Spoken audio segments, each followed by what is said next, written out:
Today we're going to go into, go into a brief history in regards of the book of Esther, which is in the Bible, and it's also within the Apocrypha, or the last portion of the story is in the Apocrypha. Let me get my Apocrypha.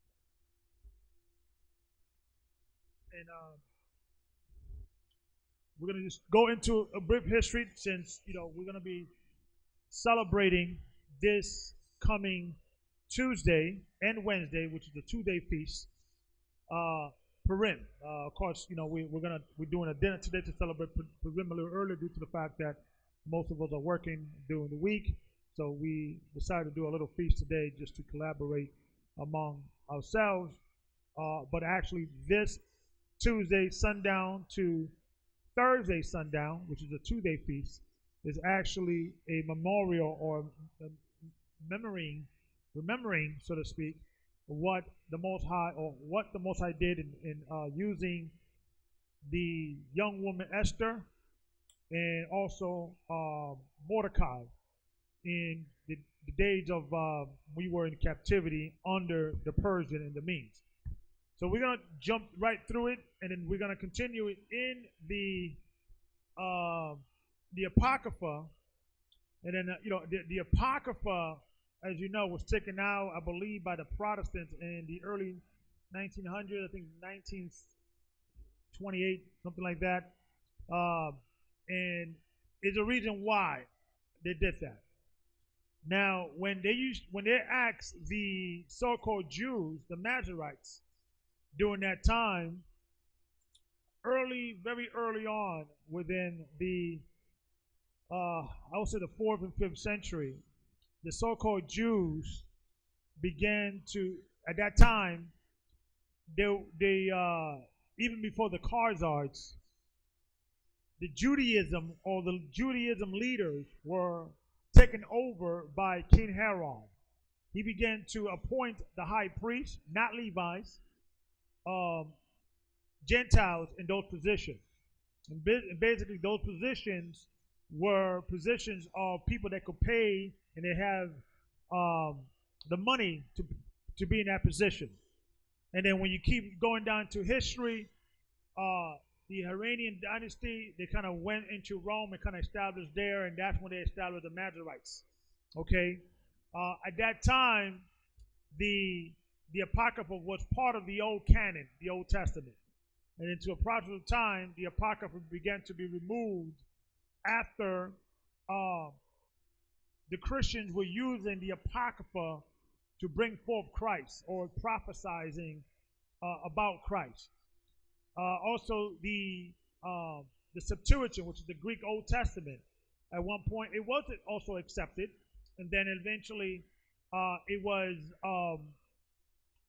not accepted by the so-called Jews or the Masoretes at that time, due to the fact because the Christians was using the Greek Bible, the Greek Old Testament, to bring the Greek-speaking population to Christ.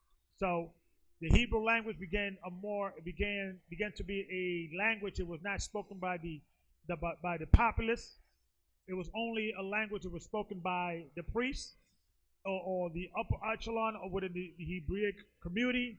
And then they began to dismiss the Greek Bible. And the reason why I'm going into this brief history, the Apocrypha, the ones they survived, only survive in 2 languages.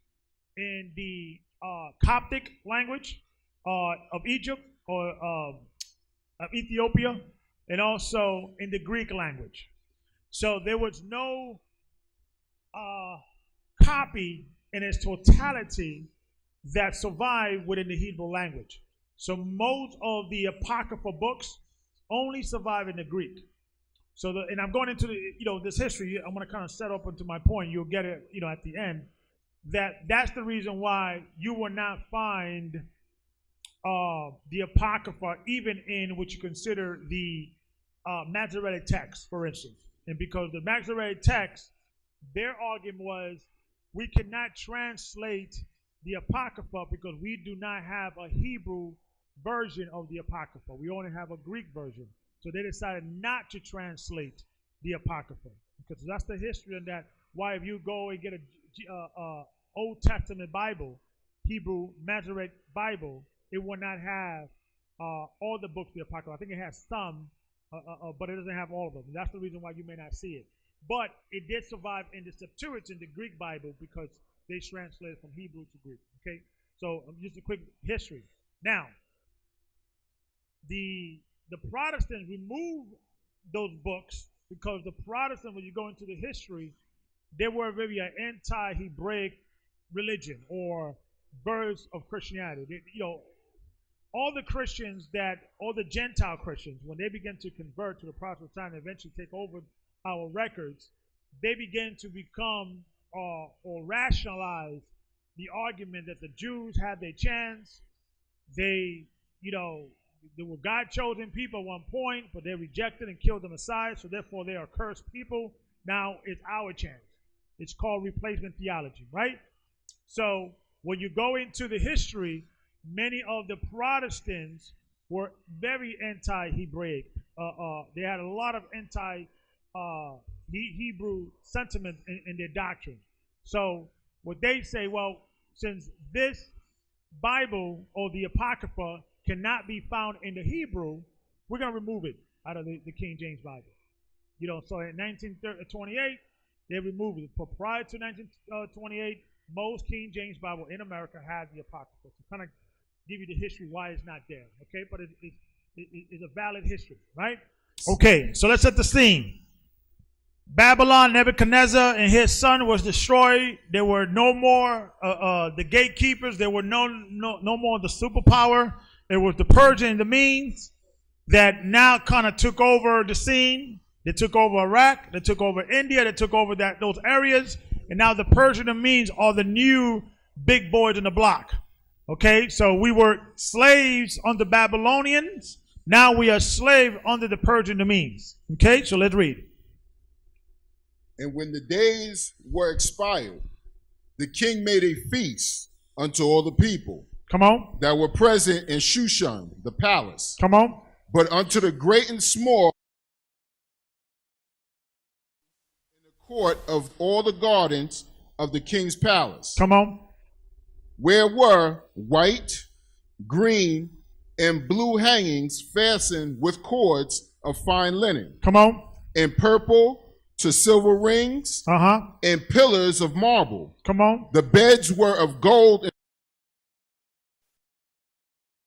What verse you in? Verse 6. Verse 6. Jump down to verse. Keep reading. Verse 7. Pillars of marble. Jump down to verse 7. They gave them drink in vessels of gold, vessels being diverse one from another, and royal wine in the abundance. So he had a feast, the king, right? Now, go down to verse 8. And the drinking was according to the law. None did compel, for the king had appointed to all the officers of his house that they should do according to every man's pleasure. So he said, listen, today you got to drink. It's a law, right? It's a party. So he was having a good time, right? Let's read. Also Vashti, the queen, made a feast for the women in the royal house, which belonged to King Ahasuerus. So they made a feast in her house, the queen, right? Let's read. And on the 7th day, when the heart of the king was merry with wine, he commanded Mehuman, Biztha, Habona, Bithta, and Abagatha, Zethar, and Carcass, and 7 chamberlains that served in the presence of Ahasuerus the king, to bring Vashti the queen before the king, with the crown royal, to show the people. So he's drunk, he's having a good time. He's like, listen, bring my queen over. I want to see her. Right? He's having a good time. He's party in the Persian and the Medes, right? Let's read. And the princes. Verse 11. 12. But the queen Vashti refused to come. But she refused to come. Maybe she had an attitude. Maybe she was jealous because he probably was dancing with other women. Who knows, right? She said, I'm not going out. to come at the king's commandment. Come on. By his chamberlains. Uh-huh. Therefore was the king very wroth. He was upset, like, how dare you? Right? Let's read. And his anger burned in him. Come on. Then the king said to the wise men, which knew the times. Come on. For so was the king's manner towards all that knew the law and judgment. Come on. And the next unto him. And the law here is talking about the law of the land, the decree that the king made. Let's read. Was Koshina. Come on. Shethar. Come on. Admatha. Uh-huh. Tarshish. Come on. Meres. Mersina. And Mecumen. So jump down to verse 15. Verse 15. What shall we do unto thee, Queen Vashti? Come on. According to the law. Come on. Because she hath not performed the commandment of King Ahasuerus by the chamberlains. She didn't come out. So the king was pissed. What we got to do with the queen? Now, you notice that you will read this thing, and you know, many of you guys would know the story. You know, eventually he got pissed off. I think she got either in prison or killed. And then eventually he said, you know what, I'm going to give you a new queen, right? So who do you think hardened the heart of the queen to behind the scene for his will? The Most High. So he said, you know what, how can I help Israel out? You know what, the queen, I'm going to have the queen get into an argument with the king, and I'm going to use that to deliver my people, right? So let's keep reading. And Memucan answered before the king and the princes. Come on. Vashti the queen had not done wrong to the king only. Come on. But also to all the princes. Come on. And to all the people that are in the provinces. Come on. So meaning what they were saying, if we allow her to do this, if we allow her this to be a trend, then all the princes' wives could think, well, the queen did it, right? I got demands now, right? So the men were like, all the brothers, all the men, they were all worried, and a lot of them were, you consider them a combination of Elam and also Shemitic people. These are the people from the East Indians and those areas. So, I could imagine they all huddle around. What are we going to do? This is going to be a problem. We must change. We got to do something, right? So they panic, right? So this is the creed. Let's read. Let's go down to 17. Verse 17. For this deed of the queen shall come abroad unto all women. Uh-huh. So that they shall despise their husbands. Come on. In their eyes. Uh-huh. When it shall be reported. Come on. The king Ahasuerus commanded Vashti, the queen, to be brought in before him. Uh-huh. But she came not. Uh-huh. Likewise shall the ladies of Persia and Media say this day unto all the king's princes. Come on. Which have heard of this kings, which have heard of the kings of the deeds of the queen. Come on. Thus shall there arise too much contempt and wrath. Come on. If it please the king, let there go a royal commandment from him, and let it be written among the laws of the Persians and the Medes, that it not be altered, that Vashti come no more before King Ahasuerus, and let the king give her royal estate unto another that is better than she. Okay, so she doesn't want to come. She's never going to come before me. We're going to get another queen, right? So all this was going on. Okay, we were minding our business. We were not involved in this. This was nothing, had to do nothing with us. We were just being slaves, servant. We were a conquered people. We just, all this was probably, all the brothers that, and the prophets that wrote this, and there's many theories who wrote this story, they probably was, talking among themselves. You see what's going on? There's some drama going on. He probably giving the food to the king. The king is pissed off, throwing the food out. I'm not hungry. Okay, servant, I'm sorry, king, right? So, and so in our mind, okay, we're like, okay, this is a negative thing. Now, we're probably concerned that the king is going to now take it out on us or something, right? But unbeknownst to us, the Most High is using these things for his will. So let's jump down to chapter 2. Book of Esther, chapter 2, verse 1. After these things, when the wrath of King Ahasuerus was appeased. He remembered Vashti and what she had done and what was decreed against her.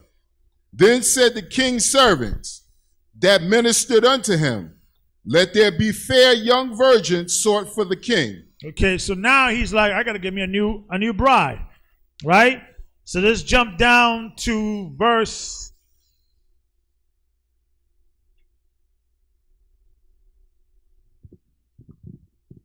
4. Verse 4. And let the maiden which pleaseth the king be queen instead of Vashti. Come on. And the thing pleased the king, and he did so. Come on. Now in Shushan, the palace, there was a certain Jew. Come on. Whose name was Mordecai. Mordecai, come on. The son of Jair. Come on. The son of Shimei. Come on. The son of Kish. Come on.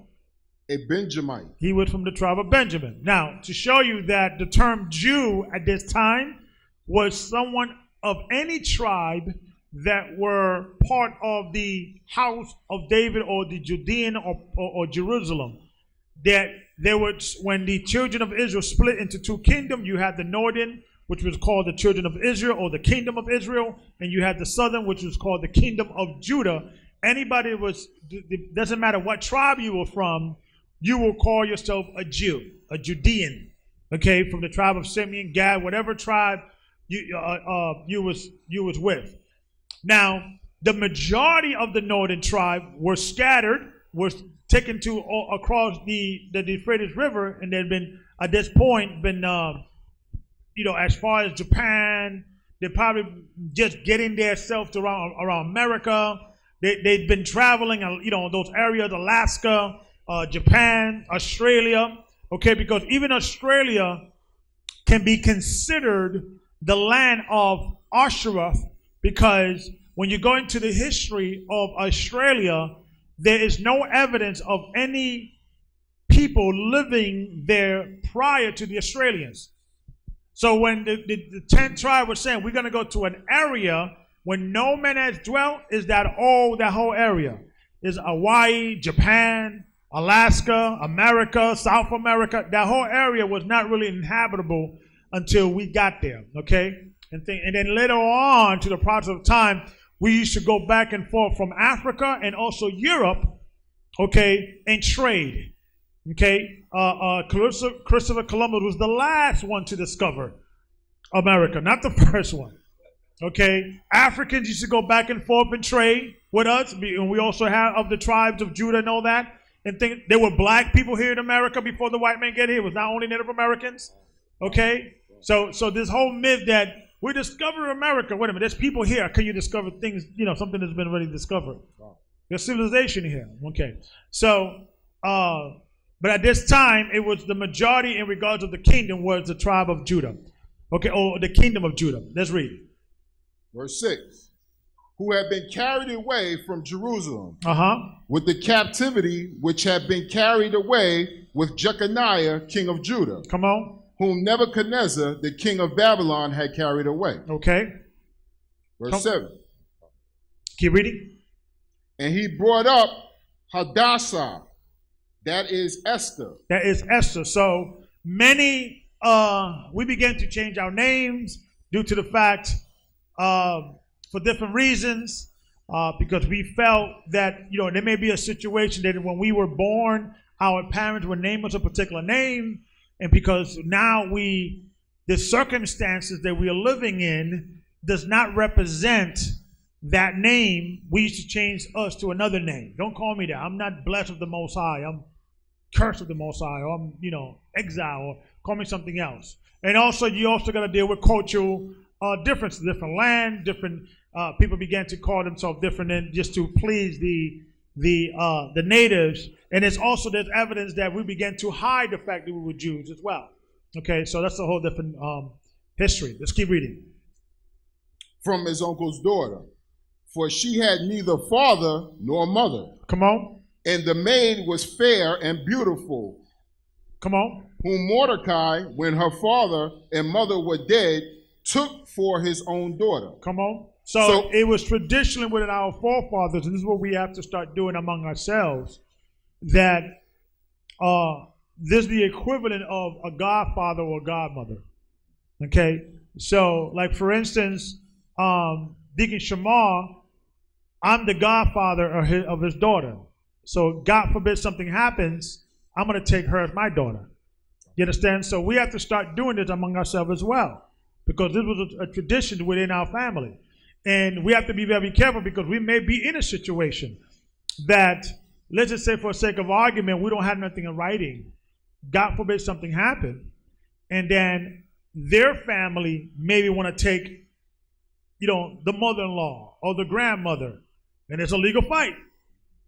So we have to be very careful, or just go into the understanding that if we build a family among ourselves, and we want to say, okay, God forbid something happens to me, I want you to take care of my family or what have you, my kids or what have you, there should be some discussion of writing, put it in writing to defend yourself if God forbid something happens, right? But this was traditionally with our forefathers, okay? Let's read. So it came to pass, when the king's commandment and his decree was heard, and when many... And also, let me also say this. This also is dealing with the young sisters. You may have a sister who's 18, 19, 20, and she, her father is in prison and the mother is in rehab, or she, they died in a car accident and they're into the truth. We have to adopt that person. That person has to be adopted under a family. You understand? There was no such thing as independent women, just living on their own, and they always have to, the next of kin. If it's not my father's, the uncle, the brother, somebody with a male figure has to be overseeing that young woman, the young virgin, right? And then she'll be given away to marriage. It's not like she's doing that individually. Two people meet and they date, go on to movies. The first kiss was Tuesday and he was cute. And that was not the way we used to do things.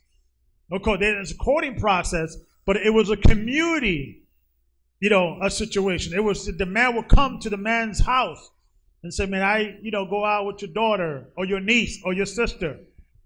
Okay? Because it was always a covering, and it was usually a man. Okay? Let's keep reading.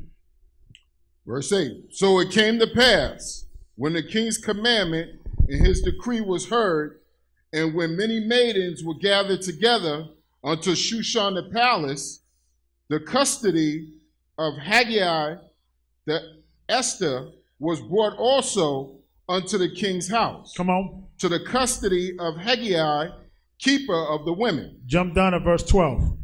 Verse 12. Now when every maid turn was come to go in to the king, Ahasuerus, after that she had been 12 months, according to the manner of women. So what happened is, there was a time that the king made a decree. I need a new wife. My old wife, she's I think she was thrown in prison, I believe, or something, or she got exiled. Yeah, I think that's what happened. I need a new wife. I need a new queen. Bring the best virgins of the land. And then it was a time period of 12 months that the women are being trained. Don't look into the king's eyes. They used to dress them up, dress properly, walk with your shoulders back, and be humble. Kind of training them, similar to like that movie, Coming to Africa. Wait, what's that movie?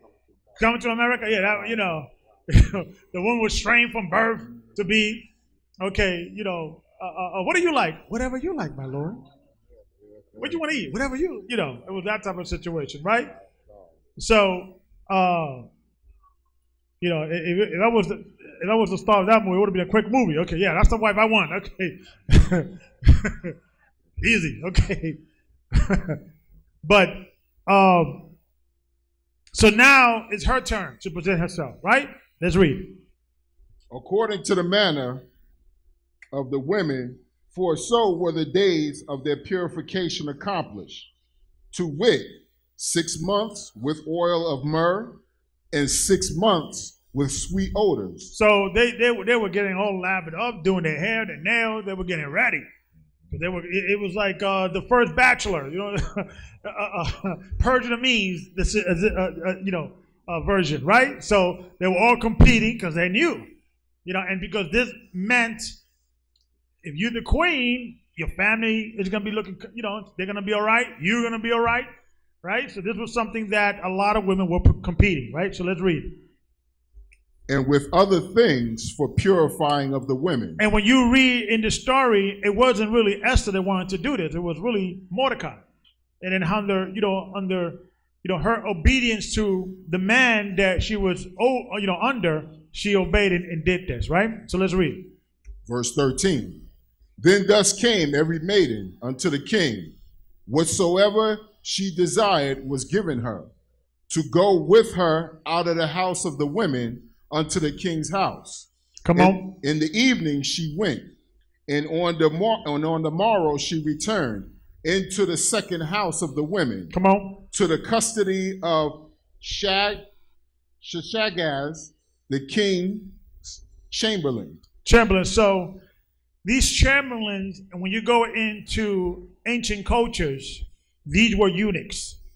These were people that were in charge of the king's, harems and women and virgins or daughters or wives and things of that nature.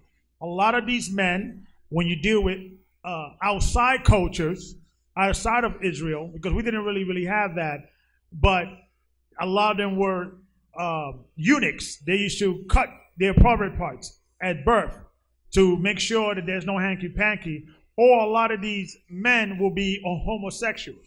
When you go into the history of that, so they, if they're a homosexual, you don't have to worry about if they're the one who is kind of like handling the women. The king doesn't have to worry about any hanky-panky. So a lot of these positions were either by eunuchs, men that were straight, but they were forced to do this. And a lot of, believe it or not, historically, men did this willingly, and usually came from a situation that you are debt broke, you are homeless, you have no riches, you're the poor to the poor. In your mind, okay, can't have a wife and have a child, but I'll be set for life. So some people actually willingly did this. Okay, so this is the history of that. All right, so let's read. Which kept the concubines.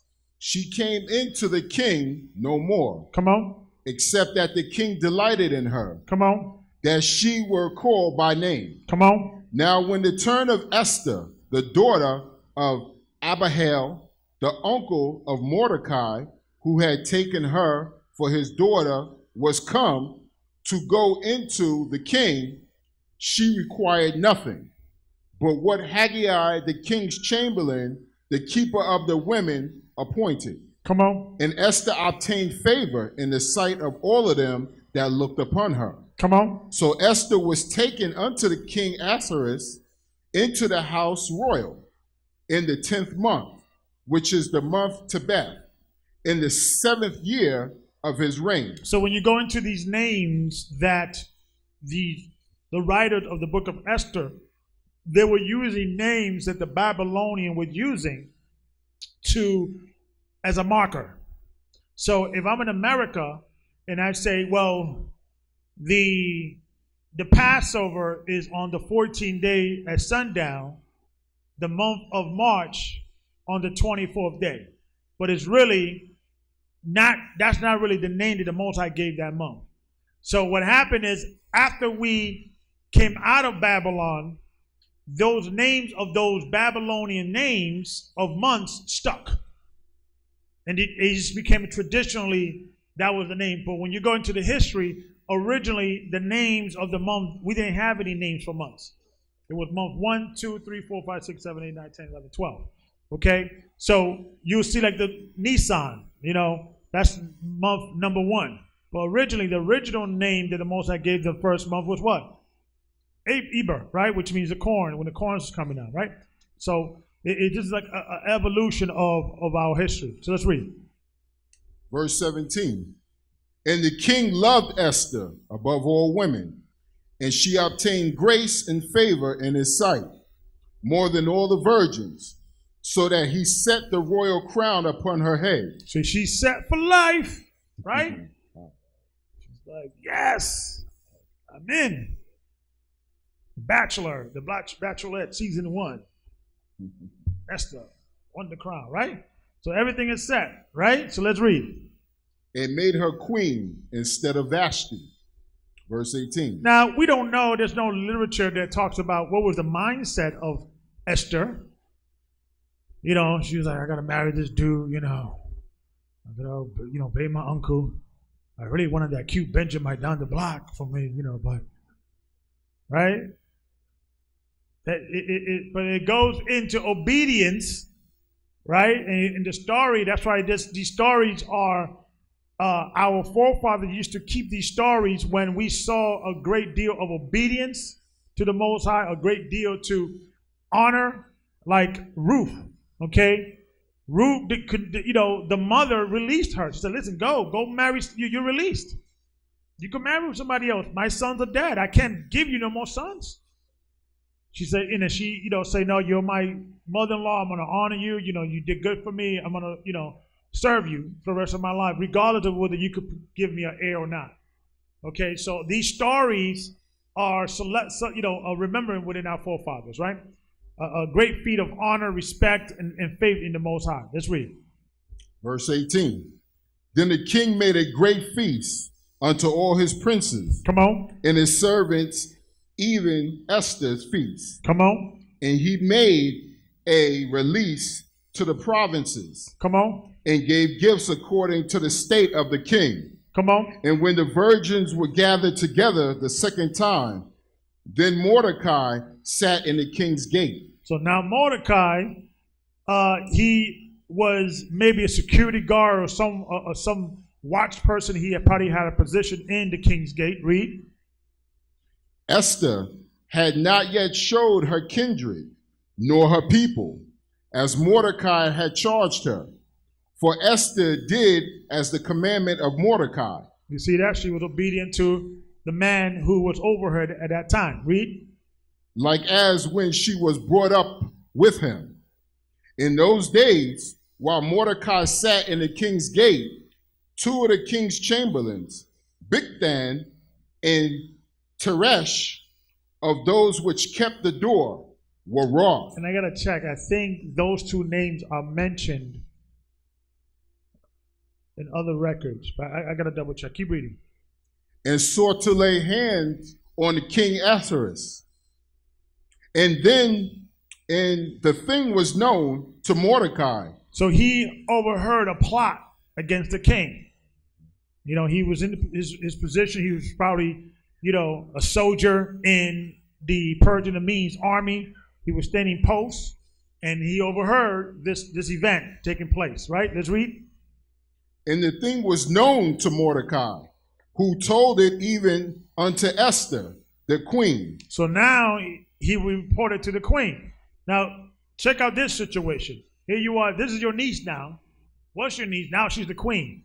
And she's probably like, 19 years old. He's like, 37 or something like that. And, he's like, hey, queen. He's like, don't forget who raised you, little girl. Right? But now he's now got an inside man, or in this case, an inside woman, in things of that nature, right? So this is all the Most High kind of working together. It first started with the women, the king's queen getting her heart being hardened, that didn't want to come out. Then Mordecai was in the right place at the right time, right? Heard this thing, right? Give me chapter and verse. This is the book of Esther, chapter 2, verse 22. And the thing was known to Mordecai, who told it unto Esther, come on, the queen. Come on. And Esther certified the king thereof in Mordecai's name. Come on. And when the inquisition was made of the matter, it was found out. Therefore, they were both hanged on a tree. And it was written in the book of the Chronicles before the king. So they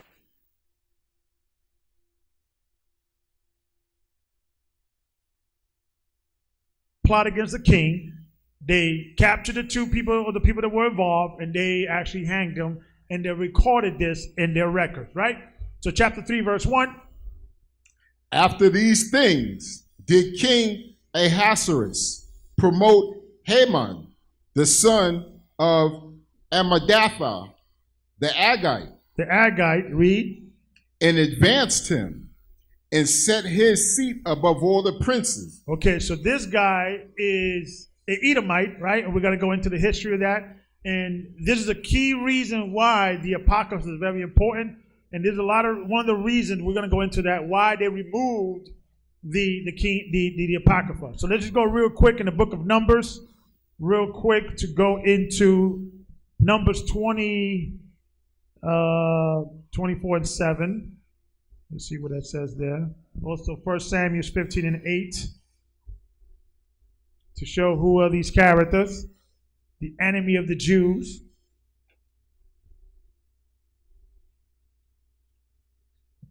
(24) of Numbers, verse 7. This is the book of Numbers, chapter 24, verse 7. He shall pour the water out of many buckets, out of his bucket, and his seed shall be in many waters, and his king shall be higher than Agag, and his kingdom shall be exalted. Let's go. Well, this is dealing with the curse that, or the blessing that came upon Israel versus the. Give me the scripture when it talks about that you will go from season to season, and will go. Keep reading. Verse 8. And the Most High brought him forth out of Egypt. He have, as it were, the strength of a unicorn. This is talking about the blessing of Jacob. Let's start at verse 3. Just kind of set the stage.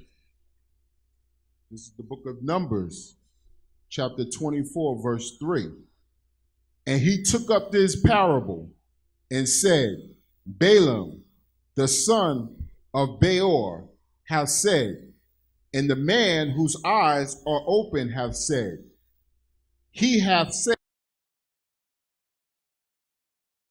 which saw the vision of the Almighty, falling into a trance, but having his eyes open. How godly are thy tents, O Jacob, and thy tabernacles, O Israel. As the valleys are they spread forth, as gardens by the riverside. So when you keep reading, when you go into the history of Balaam, the son of Beor, he was hired by the Moabites to curse the children of Israel because he was a high sorcerer. But the Most High actually possessed them and forced them to actually bring a blessing to Israel and not a curse. So we could go into that real much later. The part I want to go, let's go to 1 Samuel real quick. I believe, let's get here. Let me get it real quick.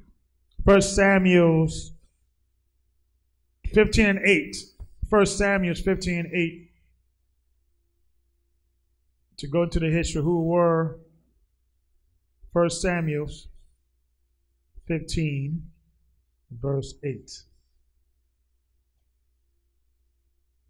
Everybody get there? Say, "Come." This is the book of 1 Samuel. And you could start at verse 2. This is the book of 1 Samuel, chapter 15, verse 2. Thus saith the Most High, thy power of hosts, I remember that which Amalek did to Israel, how he laid wait for him in the way when he came up from Egypt. Now Amalek is a tribe, or is a duke of Esau. Read. Now go and smite Amalek and utterly destroy all that they have, and spare them not, but slay both man and woman, come on, infant and suckling, ox and sheep, camel and donkey. Come on. And Saul gathered the people together and numbered them in Telaim, 200,000 footmen and 10,000 men of Judah. Jump down to verse 6. Verse 6. It's the book of 1 Samuel, chapter 15, verse 6. And Saul said unto the Kenites, Go, depart, get you down from among the Amalekites, lest I destroy you with them. For ye showed kindness to all the children of Yasharala when they came up out of Egypt. So the Kenites departed from among the Amalekites. And Saul smote the Amalekites from Havilah until thou comest to Shur, that is over against Egypt. Come on. And he took Agag the king. You see, Agag. So the Agagites were the top echelon of the Amalekites. Right? Read.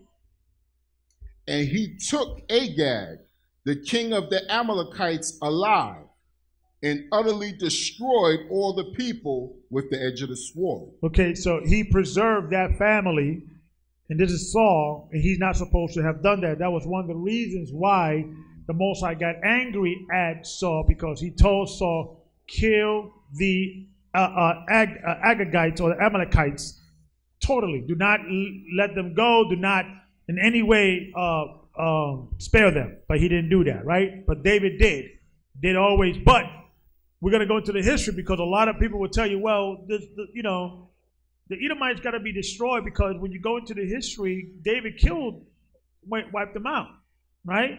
But when you go in the last portion of them was in the book of Esther, because when in the story of Esther, they got killed at the end. They got hanged, right? So a lot of people say, well, they got wiped out. But it's going to read, it's going to explain that they did. When you go into the Apocrypha, that was not the case. So let's keep reading. Let's go back to Esther. Let's go to the story real quick.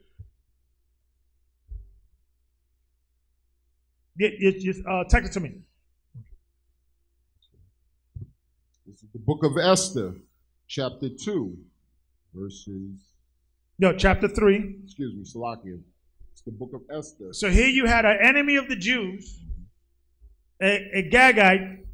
They probably remember David and all the wicked, all the destruction or the righteousness, that David did to them by destroying them because of the will of the Most High, right? So they hated us, right?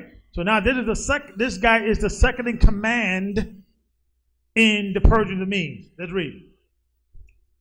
This is the book of Esther, chapter 3, verse 2. And all the king's servants that were in the king's gate bowed and reverenced Haman, for the king has so commanded concerning him. But Mordecai bowed not, nor did he reverence. I'm not bowing down to that Edomite, right? Mordecai, he's a Benjamite, right? He probably have dreads on. Man. Only to the Most High, man, I bow down, right? So you got, and I could imagine that could have been, everybody's bowing down. The only one you see up is, Mordecai.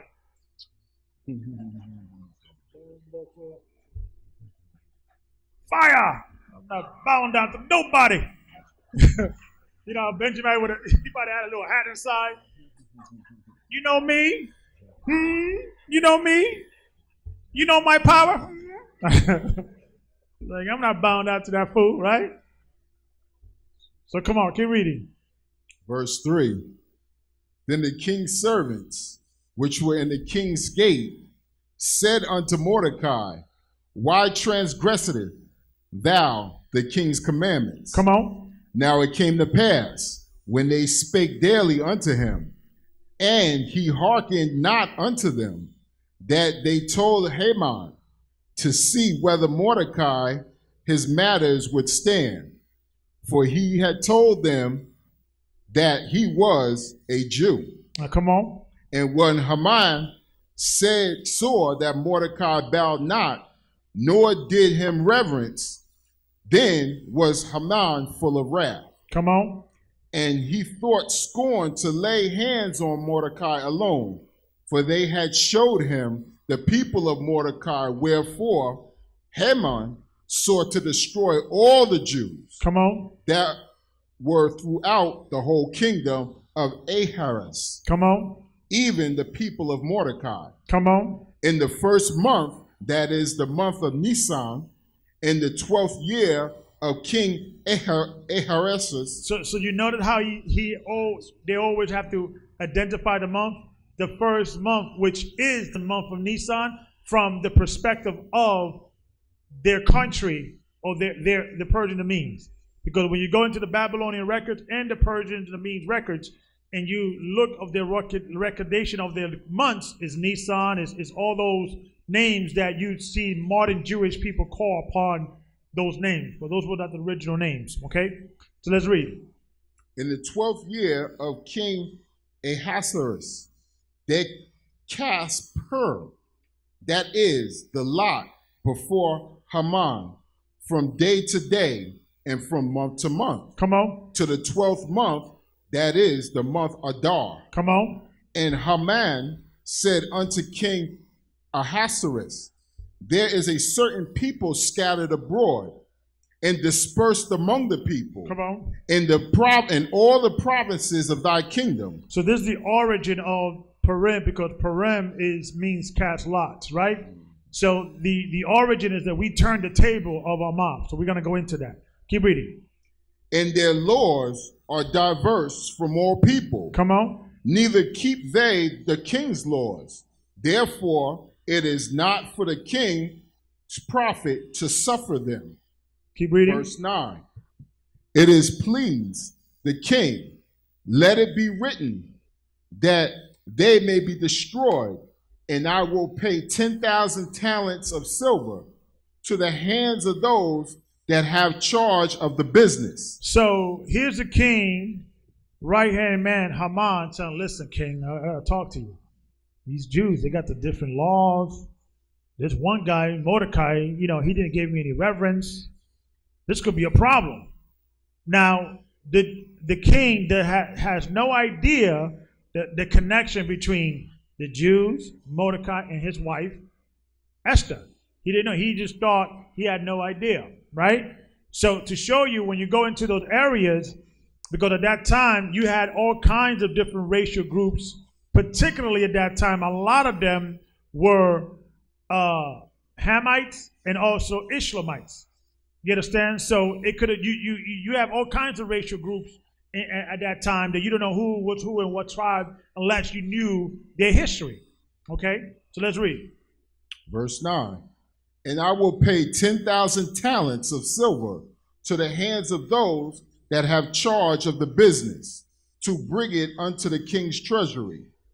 And the king took his ring from his hand and gave it unto Haman, the son of Amadatha, the Agite. Come on. The Jews' enemy. The Jews' enemy. So this guy hated us, hated our forefathers, right? So he made a decree. He said, listen, you deal with this. So basically, when a king used to give a ring to a person, it's like, now you're speaking in my behalf. You could do what you have authority.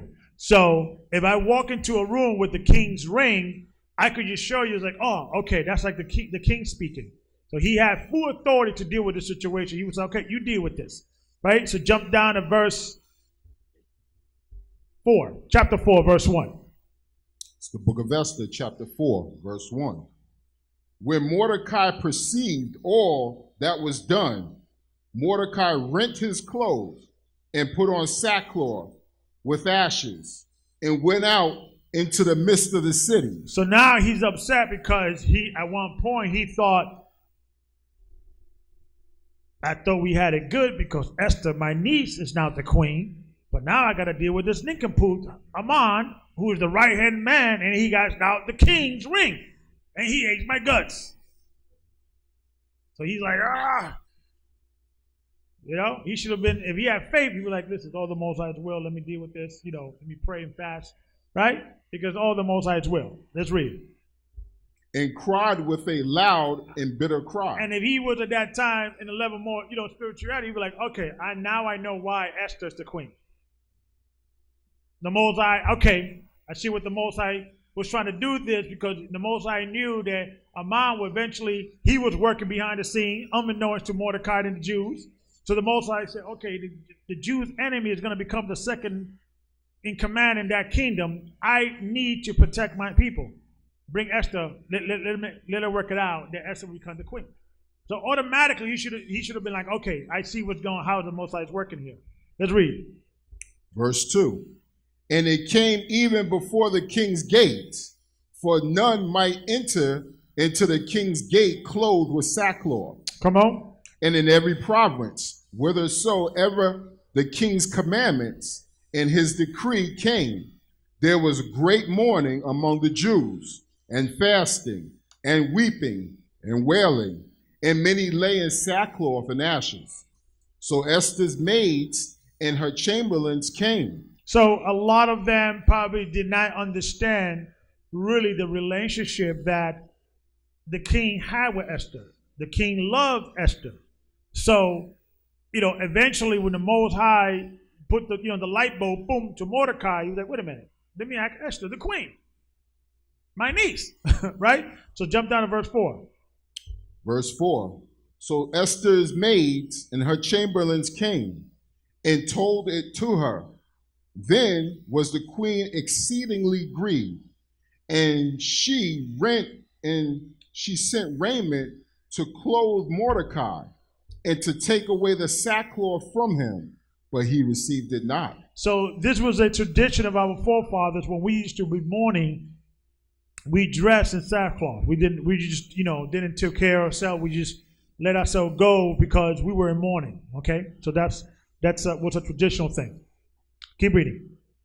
Then called Esther for Hathach, one of the king's chamberlains, whom he had appointed to attend upon her, and gave him a commandment to Mordecai to know what it was and why it was.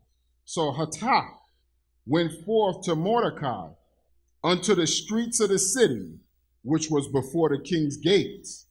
And Mordecai told him of all that had happened unto him, and of the sum of the money that Haman had promised to pay to the king's treasuries for the Jews, to destroy them. So, when you go into the history, Haman actually say, listen, I will pay for the expense that is going to take to kill these Jews. So in the king's mind, he was like, oh, there'll be no sweat in my bank account. I'm good. You deal with that. So in the king's mind, it was a win-win. He could get rid of a potential threat, and there's no sweat of his financial pocket, because you have to pay the soldiers. You have to siege. It was some level of financial strain to a kingdom if they're going to war or even extermination of a people. So he said, I'll take care of all the expense associated with destroying the Jews, right? So the king was like, I got a friend here. I got a guy who's looking out for me. Not only he's looking to protect me, but he said, I'm going to take care of it financially, right? So let's read. Verse 8. Also, he gave him a copy of the writing of the decree that was given at Shushan to destroy them, to show it unto Esther. Okay, let's read. And to declare it unto her, and to charge her that she should go in unto the king, to make supplication unto him, and to make request before him. Come on. For her people. Come on. And Hathach came and told Esther the words of Mordecai. Come on. Again Esther spake unto Hathach, and gave him commandment unto Mordecai. Come on. All the king's servants. And the people of the king's provinces do know. Come on. That whosoever, whether man or woman, shall come unto the king into the inner court, who is not called, there is one law of his to be put to death. Come on. Except such to whom the king shall hold out the golden scepter. Come on. That he may live. Come on. But I have not been called to come in unto the king. Come on. These 30 days. Come on. And they told to Mordecai Esther's words. Come on. Then Mordecai commanded to answer Esther, think not why thyself that thou shalt escape in the king's house more than all the Jews. So Mordecai was talking to Esther, listen, this may be a problem to you as well. So we have to do something, right? So let's keep reading. Verse 14. For if thou altogether holdest thy peace at this time, then shall their enlargement and deliverance arise to the Jews from another place. Come on. But thou and thy father's house shall be destroyed. Come on. And who knoweth whether thou art come to the kingdom for such a time as this? So Haman was clever, and he made sure that is written in the decree of the king, because he understood once a king makes it a decree, it has to be followed. That's the same reason why the king got upset when the queen did not came to him when he called upon her, because it was written, it was something that was understood that the only time you could go into the inner court among the king is when he called you. If you refuse, it's considered, disrespect.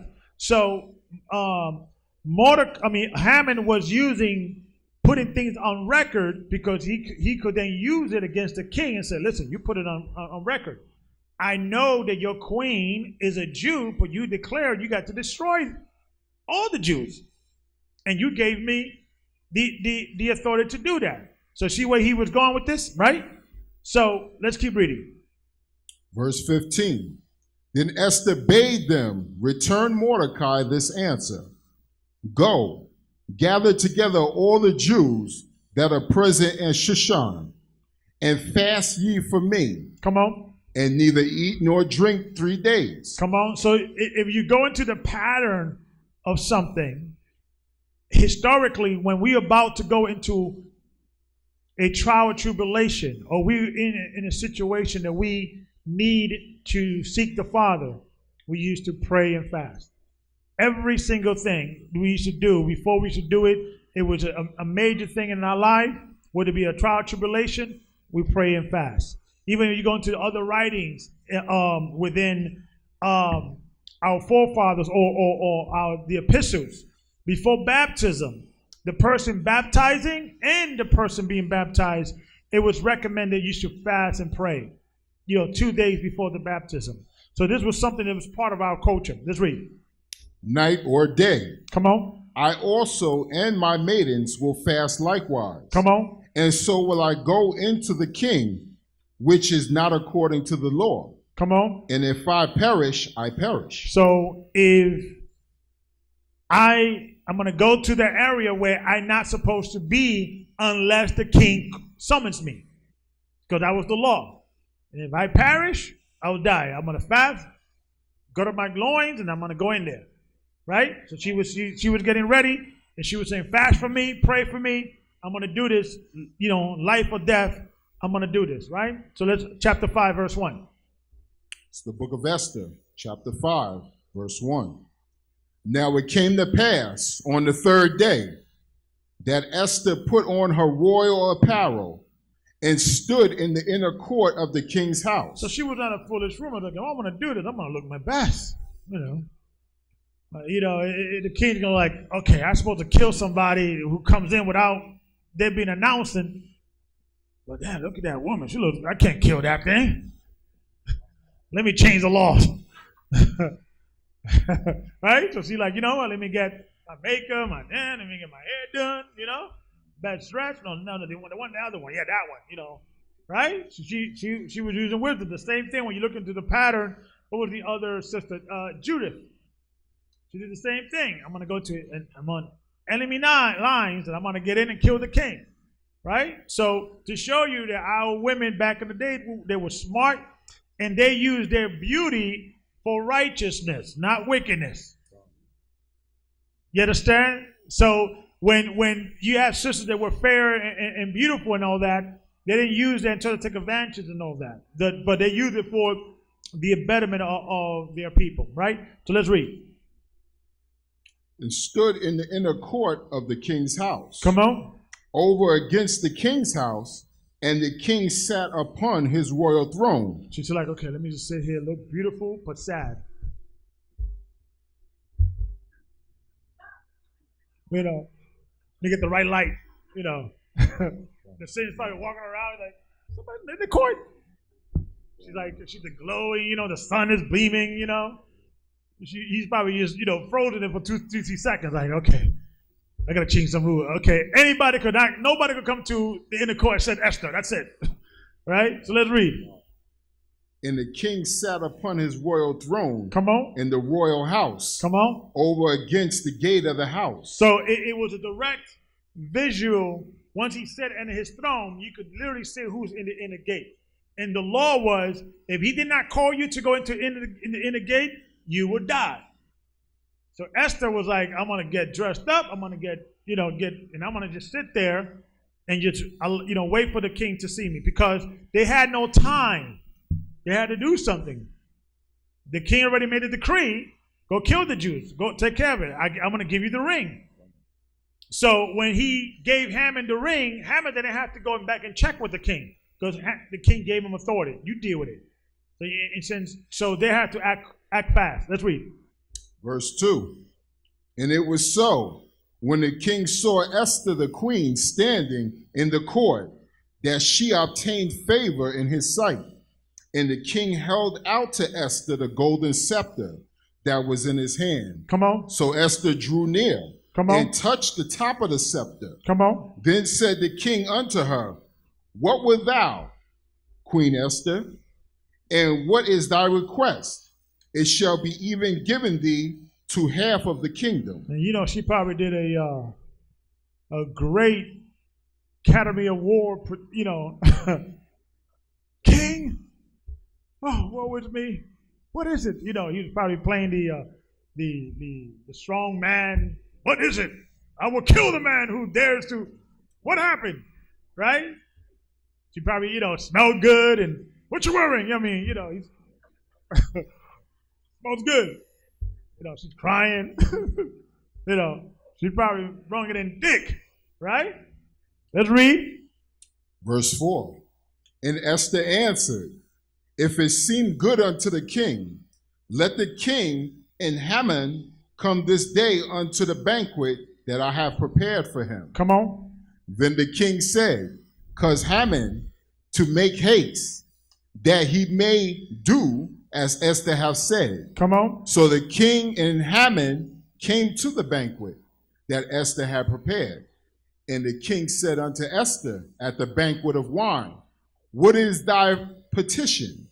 So, to backtrack, Salakia, she did it smart. She did not reveal right away what was the problem, but she said, listen, I'm going to tell you later, but I got a nice banquet. I got your favorite meal, your wine, and, you know, I got dances for you. He was like, you know, in cloud 9, right? Playing to the man's ego, right? But she wanted to set the stage to have Haman present when she declared her issue, right? So let's read. Verse 6. And the king said unto Esther at the banquet of wine, What is thy petition? And it shall be granted thee. Come on. And what is thy request? Even to half of the kingdom it shall be performed. Come on. Then answered Esther and said, My petition and my request is. And she did it smart, because now she did it in a public setting.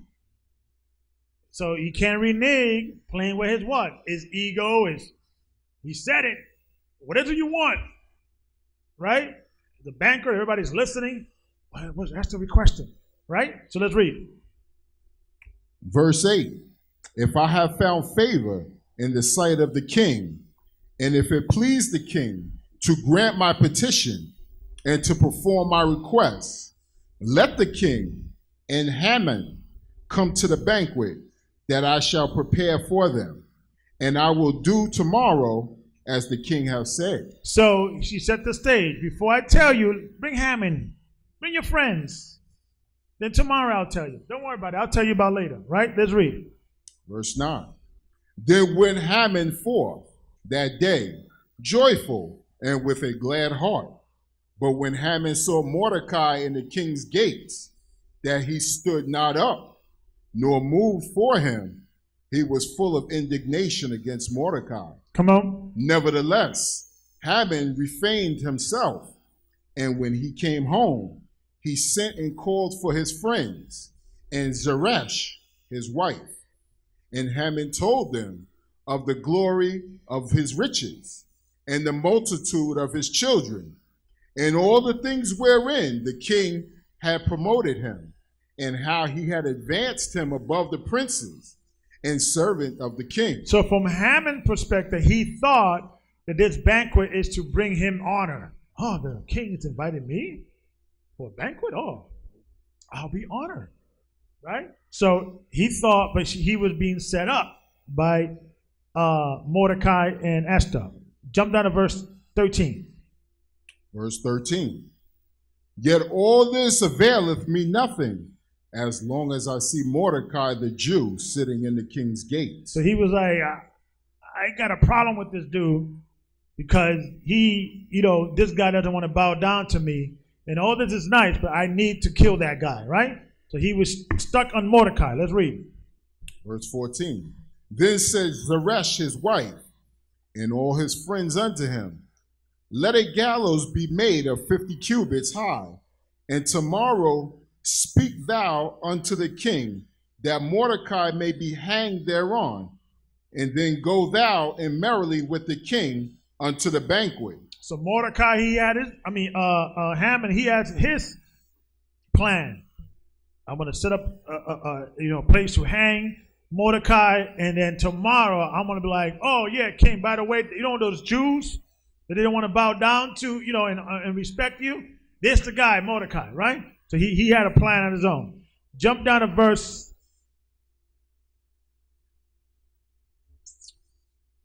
Let's see here.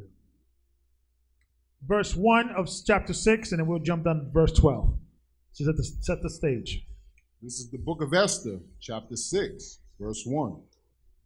On that night could not the king sleep, and he had commanded to bring the book of records of the Chronicles, and they were read before the king. So you see how everything the Most High is working behind the scene.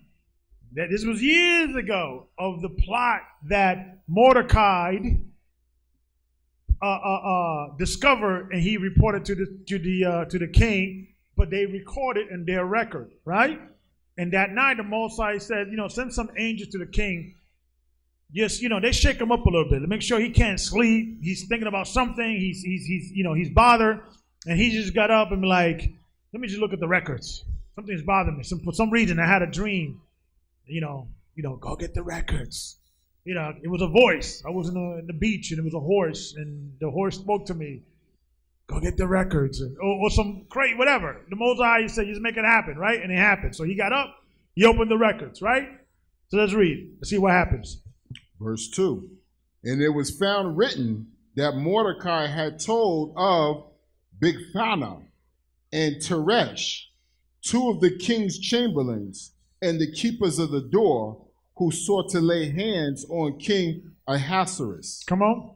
And the king said, what honor and dignity hath been done to Mordecai for this? So did we take care of Mordecai? Did we take care of him? We gave him a reward?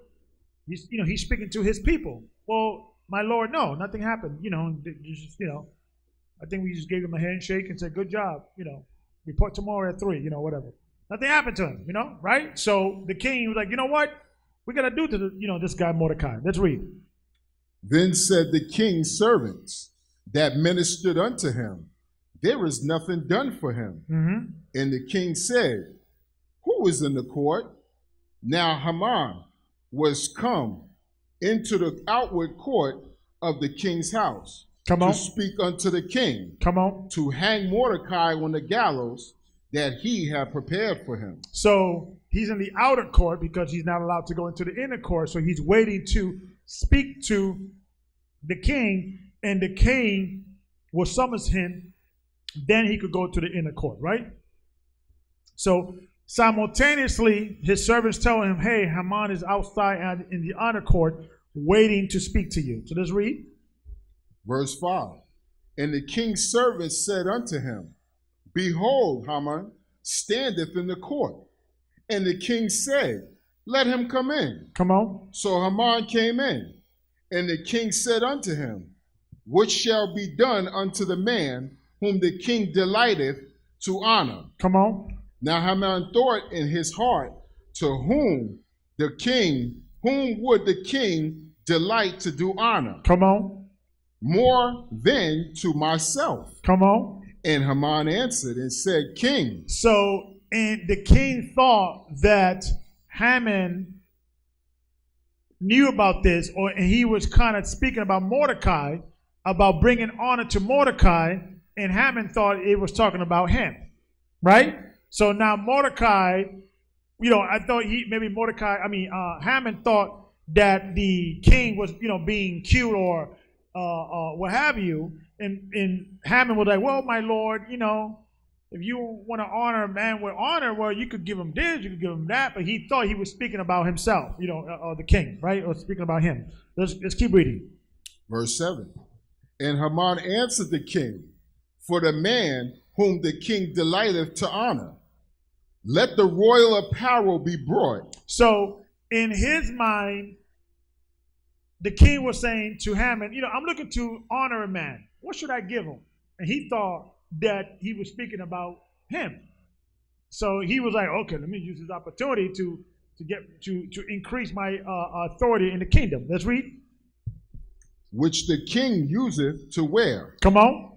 And the horse that the king rideth upon, and the crown royal which is set upon his head. So in his mind, he was speaking to the king as it wasn't talking about him, but he thought it was talking about him. Well, your honor, king, allow him riding your horse and give him your coat, and that'll be honorable, right? In his mind, he's like, yes, I'm in, right? So let's read. Verse 9. And let his apparel and horse be delivered to the hand of one of the king's most noble princes. Come on. That they may array the man withal whom the king delighteth to honor. Come on. And bring him on horseback through the street of the city, and proclaim him, thus shall it be done to the man whom the king delighteth to honor. So, in other words, do a parade in his honor. Display him in the street, And he thought, I'm set. I'm going to be out there, in the parade. Thank you, right? Setting, getting honor. But he was actually setting up his own destructions. Keep reading. Jump down to verse 12. Verse 12. And Mordecai came again to the king's gates, but Haman hastened to his house, mourning and having his head covered. And Haman told Zeresh, his wife, and all his friends. Now, it was tradition when we were mourning to cover our heads. When you go into history, you just put a hood on, and that's why we like to wear hoods, because we always mourning, right? I don't want to talk right now, right? Profiling, mourning right now, part of my tradition, right? So it was part of our culture. It wasn't a situation that people would use this to say that the Jews used to cover their heads, and that's why they got the yarmulke and all that. That's not what it's saying. It's just he was mourning, and that's why he was covering his head as a symbol of mourning. Let's read. Verse 13. And Haman told Zeresh, his wife, and all his friends, everything that had befallen him. Then said his wise men, and Zeresh his wife unto him, if Mordecai be of the seed of the Jews, before whom thou hast begun to fall, thou shalt not prevail against him, but shalt surely fall before him. And while they were yet talking with him, came the king's chamberlains, and hastened to bring Haman unto the banquet that Esther had prepared. Okay, chapter 7, just go real quick. Read 1 or 2, and then we'll jump down to verse 9. This is the book of Esther, chapter 7, verse 2. And the king said again unto Esther on the second day at the banquet of wine, what is thy petition, Queen Esther? And it shall be granted thee. Come on. And what is thy request? And it shall be performed even to half of the kingdom. Give me chapter and verse you in. This is the book of Esther, chapter 7, verse 3. 3, okay. Jump down to verse. Keep reading. Go ahead. Then Esther, the queen, answered and said, if I have found favor in thy sight, O king, and if it please the king, let my life be given me at my petition, and my people at my request. Come on. For we are sold, and I and my people to be destroyed, to be slain, and to perish. But if we had been sold for bondmen and bondwomen, I had held my tongue, although the enemy could not countervail the king's damage. Come on. Then the king Ahasuerus answered and said unto Esther the queen, who is he, and where is he that durst presume in his heart to do so? And Esther said, the adversary and enemy is the wicked Haman. Then Haman was afraid before king and the queen. So she set him up. She lined him up, set him up, and knocked him down. So all the stage was right. So she first, you haven't been in a situation that somebody would tell you, well, you know, somebody did something to me, it was evil and wicked, and, you know, I don't want to say who they are, but this is what they did. And then immediately your curiosity would be like, well, tell me who did it, right? Well, it was your brother, right? And you're like, oh, go ahead. You should have told me that from the beginning. Because, you know, before you told me it was my brother, I was like, I would kill him right now, you know. Right? So that's what she set it up. She said, well, you know, somebody that is our enemy, that, you know, he's plotting against us to destroy us. And he was like, tell me who it is, right? It's the wicked Haman, right? So let's read. Verse 7.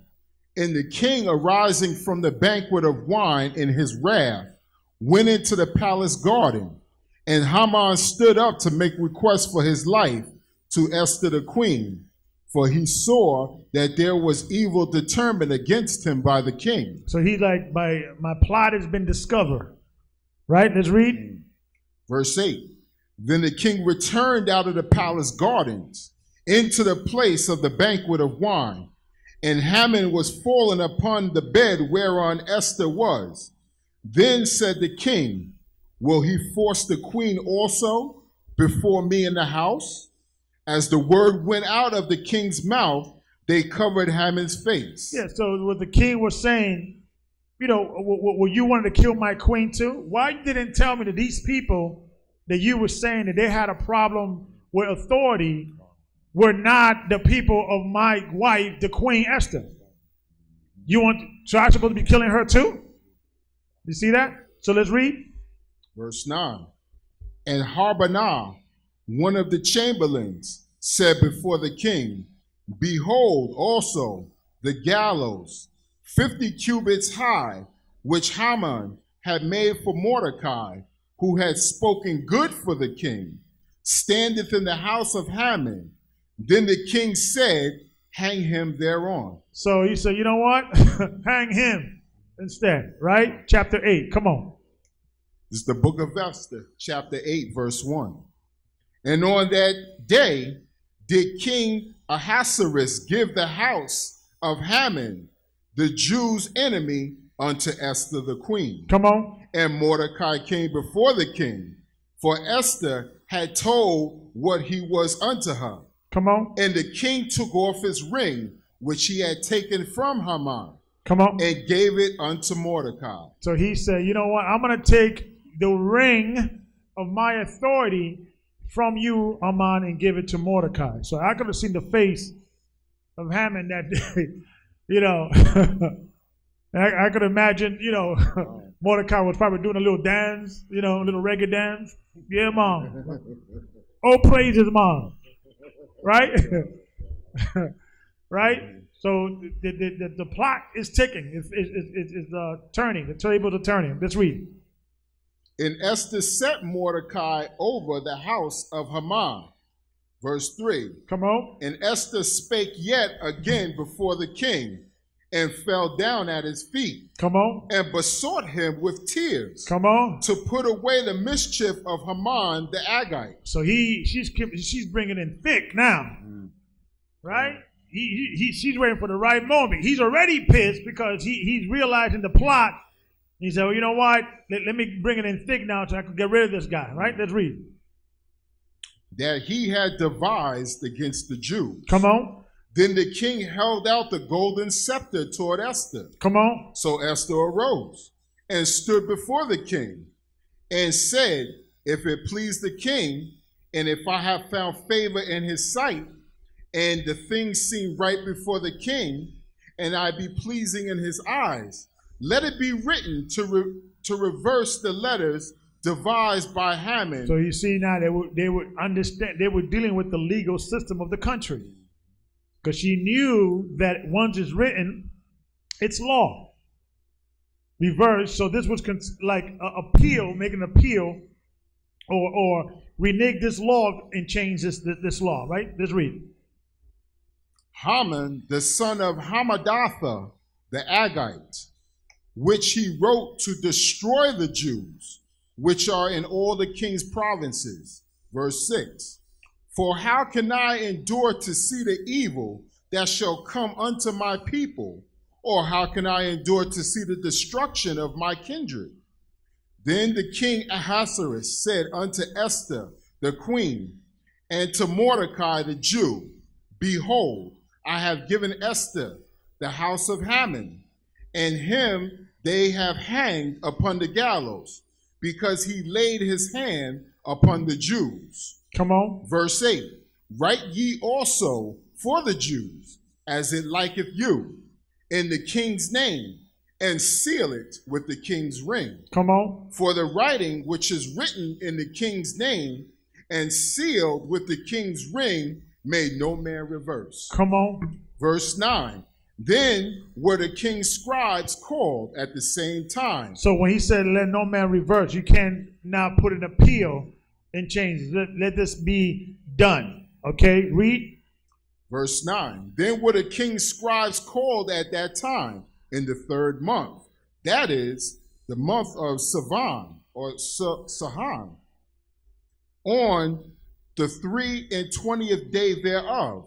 And it was written according to all that Mordecai commanded unto the Jews, and to the lieutenants, and the deputies, and the rulers of the provinces, which are from India unto Ethiopia. So that whole region, we were scattered all the way from India to Ethiopia.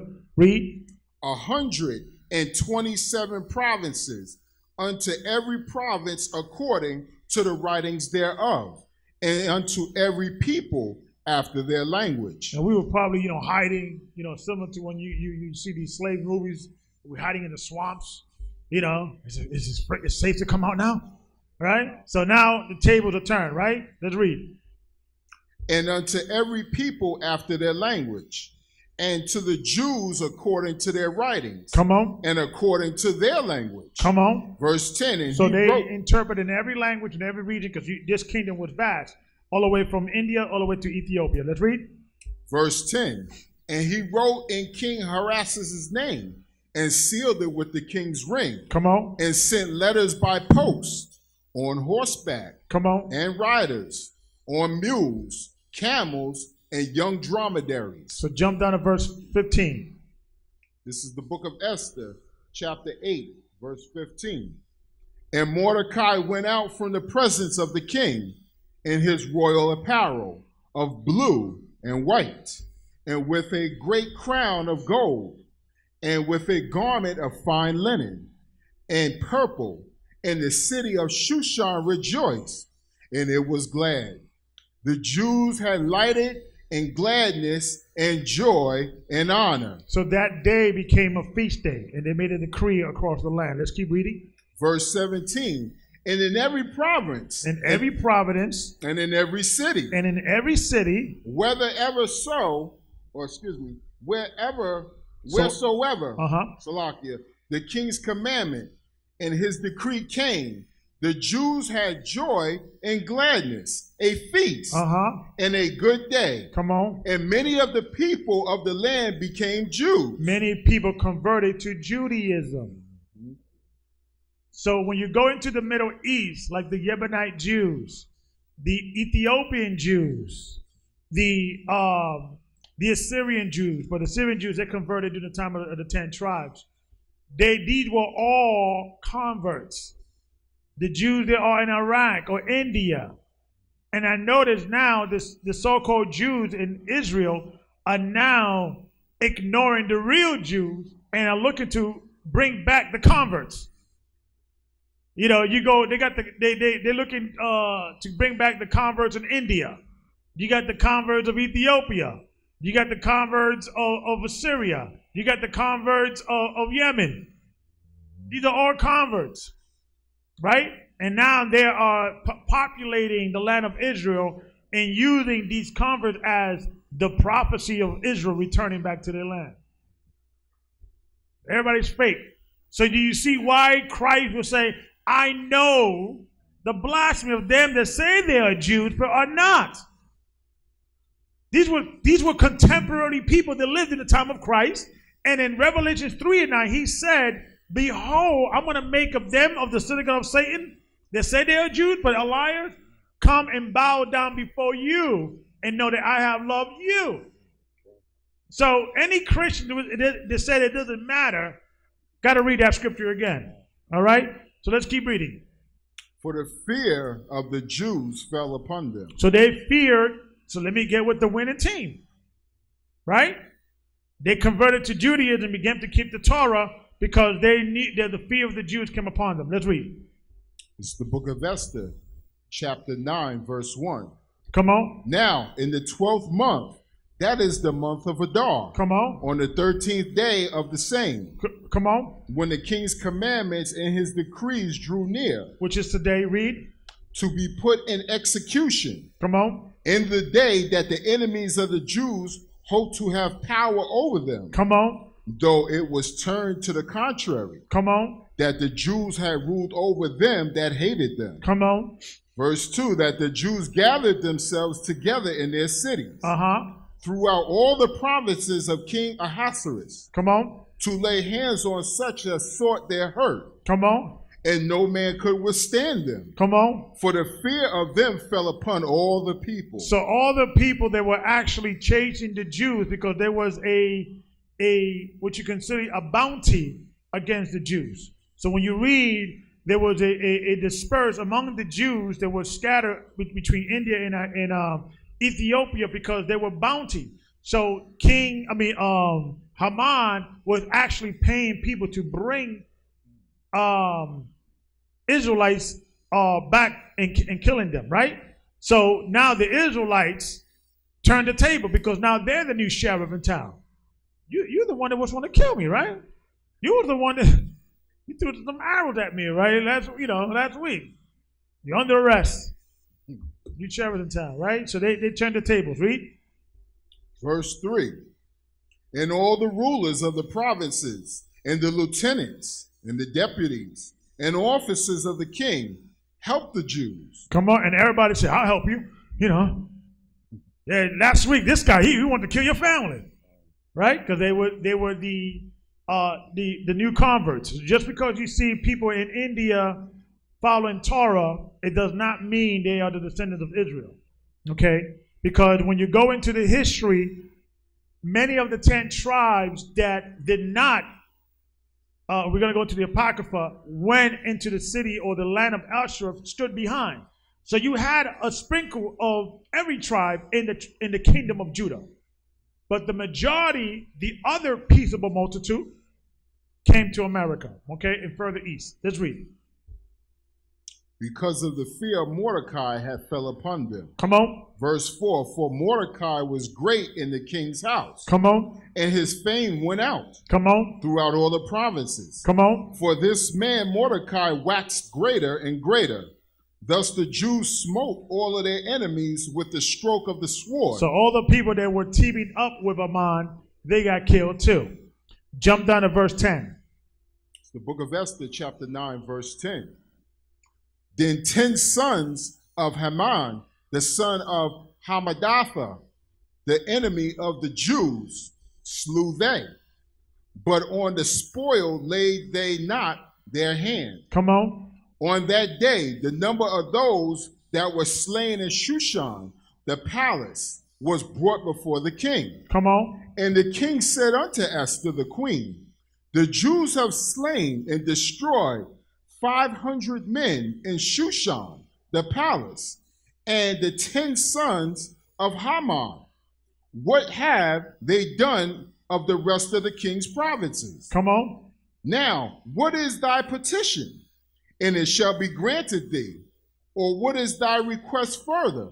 And it shall be done. So you did what you needed to do. You destroyed the family of Haman. You destroyed everybody that was fighting against you and seeking you and killing you.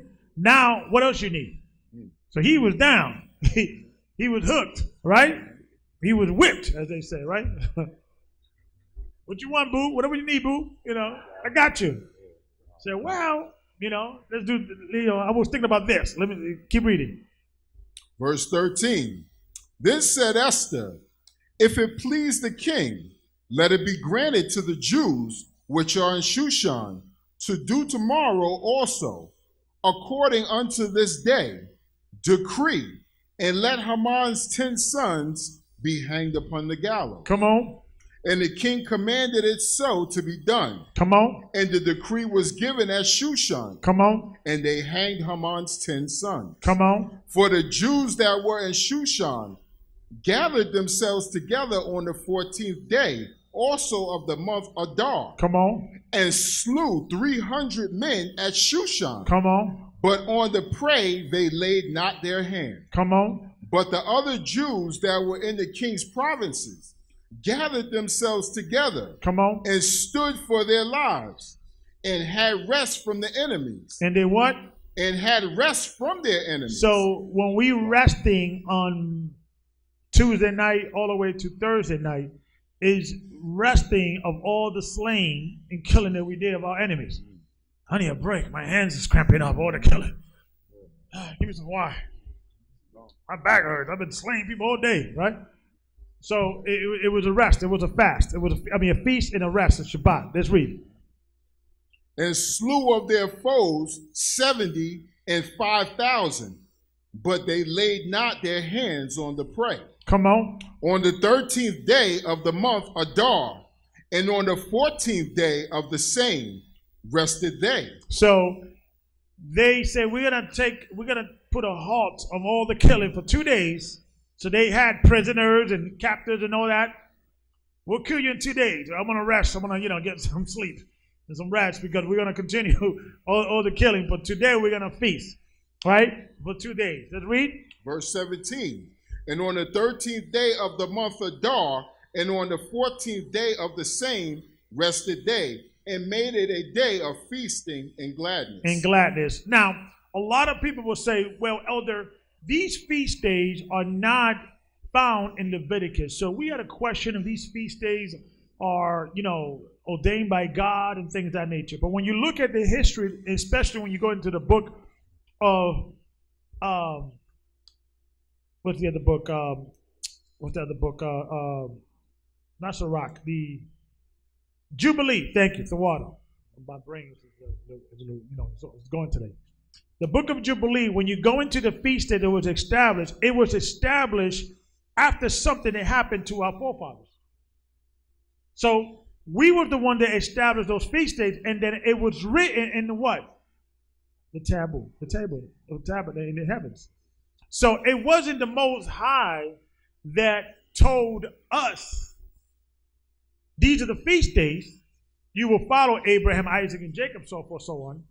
it was certain things that happened to our forefathers that we decreed because we are a prince of the Father. So therefore, the Most High gave us authority in this realm to govern. So then, when things that happened to our forefathers, it was then affecting the records in heaven. You see that? So this is simply a continuation, because in the new covenant, new kingdom, we're no longer going to celebrate the Passover remembering Egypt. We're going to remember the Passover remembering Babylon. That's prophesied in the book of Jeremiah. Right? No more will we say the Lord lives. Matter of fact, hold that. Let's go to it real quick. Jeremiah 16. So even the feast days are surrounded on events that happen to the children of God. Right? Jeremiah 16, verse 16. This is the book of Jeremiah, chapter 16, verse 16. Start at 14. This is the book of the prophet Jeremiah, chapter 16, verse 14. Therefore, behold, the days come, saith the Most High, that it shall no more be said, the Lord liveth, that brought up the children of Israel out of the land of Egypt. Out of the land of Egypt, come on. But thy power liveth, come on, that brought up the children of Yasharallah from the land of the north. From the land of the north, North America, read. And from all the lands whither he had driven them. And all the scattered lands that he had driven them, read. And I will bring them again into their land. Come on. That I gave unto their fathers. Come on. Verse 16, behold, I will send for many fishers. Come on. Saith the Most High. And they shall fish them. And after will I send for many hunters. Come on. And they shall hunt them. Come on. From every mountain and from every hill. Come on. And out of every hole of the rocks. For my eyes are upon all their ways. Come on. They are not hid from my face. Come on. Neither is their iniquity hid from my eyes. Come on. And first I will recompense their iniquity. And he's now talking to the Gentiles and how the Most High is going to recompense the Gentiles. Read. And their sin double, because they have defiled my land. Come on. They have filled my inheritance with carcasses of their detestable and abominable things. Come on.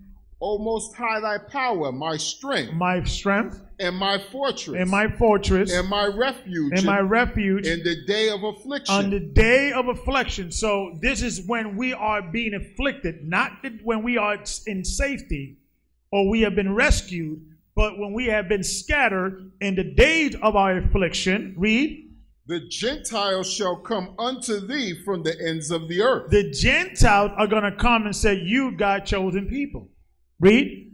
And surely our fathers have inherited lies. You guys have the truth. We've been taught lies because even the Gentile has been beguiled by Satan. Thinking they could conquer Israel forever and not have no recompense. Come on. Vanity. Come on. And things wherein there is no profit. Okay, so let's go back.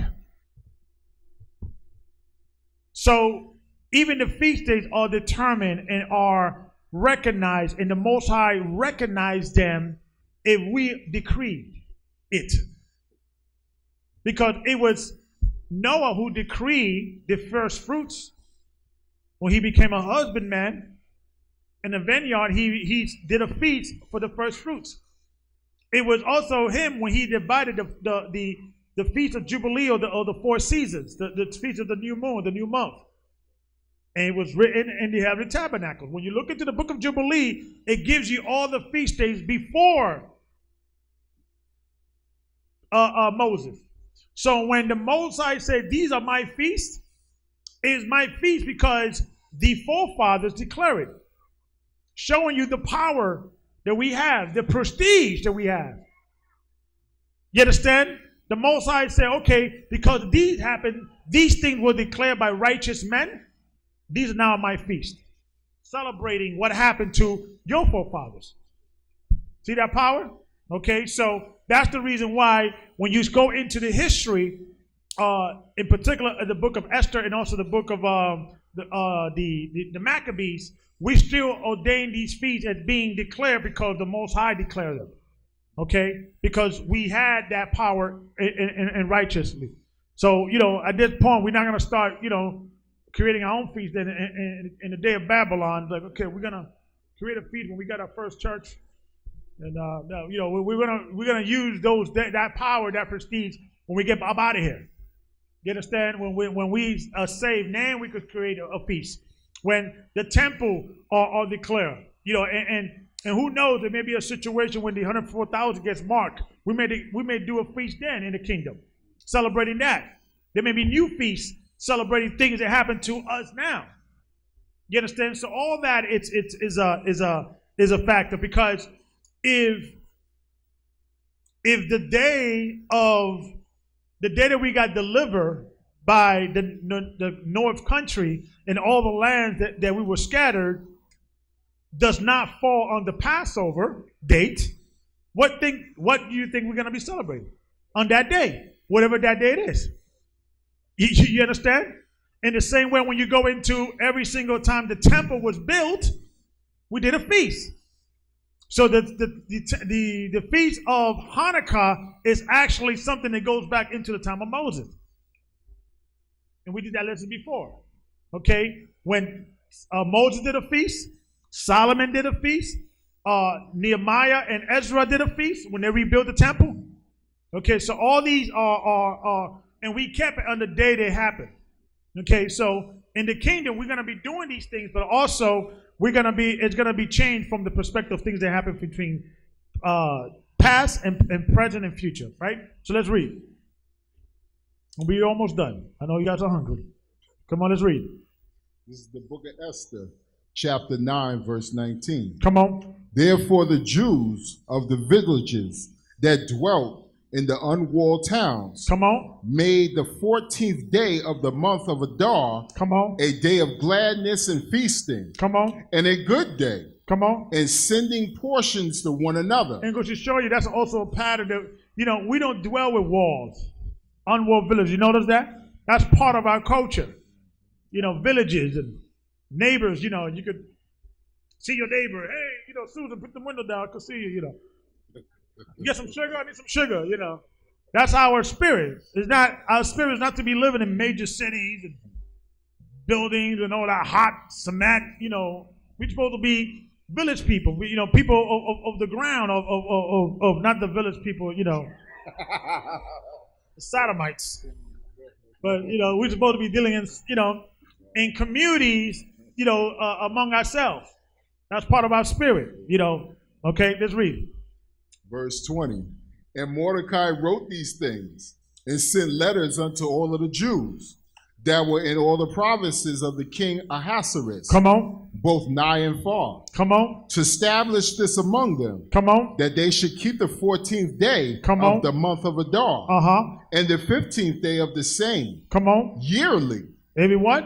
Yearly. So the leaders of our community had the authority to set up feasts when certain things happen, and it was written in the heavenly tabernacle. Okay, let's read. Verse 21. Verse 22. As the days wherein the Jews rested from their enemies. Come on. And the month which was turned unto them from sorrow to joy, and from mourning into a good day, that they should make them days of feasting and joy. Come on. And of sending portions one to another. And sending portion one to another. So we gave gift and portion one to another. Read. And gifts to the poor. And gifts to the poor. Read. Verse 23. And the Jews undertook to do as they had begun. So this is the day when we celebrate giving gifts to one another. Okay, not Christmas.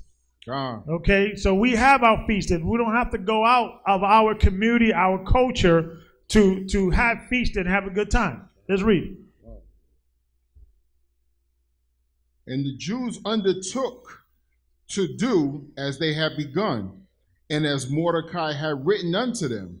Verse 24, because Haman, the son of Hammedatha, the Agite, the enemy of all the Jews, had devised against the Jews to destroy them, and had cast Pur. Read. That is, the lot, to consume them and destroy them. So what they were doing is they were betting and having competition who could kill more Jews in a day. And it's funny because history does repeat itself, because the day of Thanksgiving, the origin of that is it started with the U.S. cavalry bringing scalps of Native Americans and indigenous people, and they used to celebrate how many Native Americans they used to kill. And it became so the Thanksgiving was actually they thanking their God for destroying these so-called savages. And then eventually became a tradition. And then, they said, listen, let's just create one day every year. But then that story of the pilgrims and all that came in much later. That was propaganda. That was not the original story of Thanksgiving. So this is our Thanksgiving when we were delivered from our enemies. So what we did was, now we turned the table and said, okay, we're going to catch lots. And how many people we could kill of our enemies. Okay, so that's why it's called Purim. It's called lots. Let's read. Verse 25. But when Esther came before the king, he commanded by letters that his wicked devices which he had devised against the Jews should return unto his own head. And that he and his sons should be hanged on the gallows. Wherefore they call these days Purim. They call these days what? Purim. So they name it Purim. Okay? And it was written in the heavenly tabernacle. Okay? Let's read. After the name of Pur.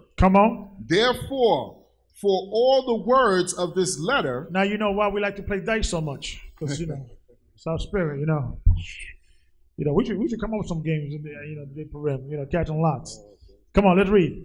And of that which they had seen concerning this manner. And which had come unto them, the Jews ordained and took unto them, and took upon them, and upon their seed, and upon all such as join themselves unto them, so as it should not fail, that they would keep these 2 days according to their writings. And according to their appointed time. So they began to write we began to write this feast day in our records. Okay, so we won't forget. Okay, and this is the book of Esther. Let's read. Every year, verse 28. And that these days should be remembered and kept throughout every generation. Every family. Every province. And every city. And that these days of Purim should not fail from among the Jews. Nor the memorial of them that perished from their seed. So we're supposed to remember the people that perished, because we were being killed. So from the time of the king making the decree and giving Haman the ring and all of that, we were being killed. So it was a period of time of Esther going and mourning for 3 days, then going into the inner court, speaking to the king, waiting for the feast days, the whole feast day that she was preparing. Meanwhile, our people were being destroyed, were being killed. You understand? So they had to stand through all that destruction, finding out that your cousin got killed or your auntie or what have you. So she had to stay cool and say, you know what, I got to stay in the right mark, because I got to do this mission, right? So let's keep reading. Verse 29. Then Esther the queen, the daughter of Abihail, and Mordecai the Jew, wrote with all authority to confirm from this second letter of Purim. And he sent the letter unto all the Jews. To the 127 provinces of the kingdom of Ahasuerus. With words of peace and truth. To confirm these days of Purim in their times appointed, according as Mordecai the Jew and Esther the queen had enjoined them. and as they had decreed for themselves and for their seed, the matter of fastings and their cry. Come on. And the decree of Esther confirmed these matters of Purim, and it was written in the book. Let's give the Most High a hand.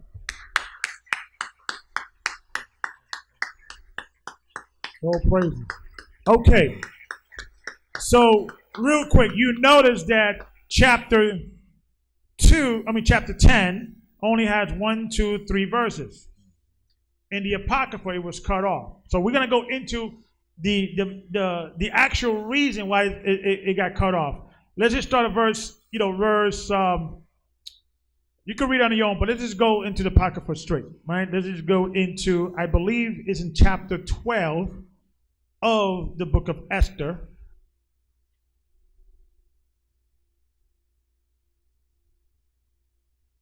If I'm not mistaken, let me get it here real quick. So I can find it in the Apocrypha. And this until 1928, these books were within our records.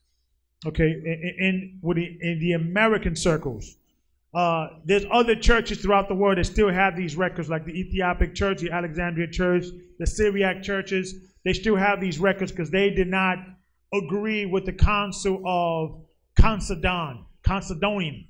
Not the Council of what's the Nicene Creed, because that happened in 325, and the only thing they was discussing was, is Jesus one with God? That was the argument in the Council of Nicene. Then you have multiple councils, but the one in 451 AD, it was the Council of Chalcedon that they removed some of the records, in particular the book of Enoch, the book of Jubilee, the book of Asher, and also it was not until the 8th century, there was another council that they actually had a meeting about adding the book of Revelation, the book of James, and it almost didn't make it.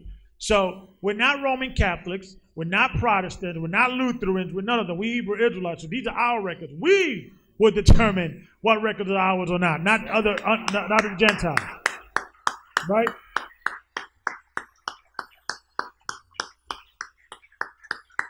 So let's continue reading the book of Esther in the Apocrypha. When everybody's there, say Khan. Okay, so we're going to start right in the potato. The meat is the potato of the matter. Because, you think, why would they take this out, right? What's the significance of taking these books out? But when you read it, you start saying, okay, the devil is a worthy adversary, right? Actually, let's pick it up in chapter 16 of the book of Esther. Okay? Now, this record was preserved in the Greek language. The book of Esther in the Bible was preserved in the Hebrew language, right? That's the reason why the Masoretes did not record or did not translate this record, right? Because they were like, well, we can't preserve, we can't because, we have to get the original writing, yada, yada, yada. But the scripture says the Most High will speak to our people with different tongues and different languages. So the record got preserved in different tongues and different languages.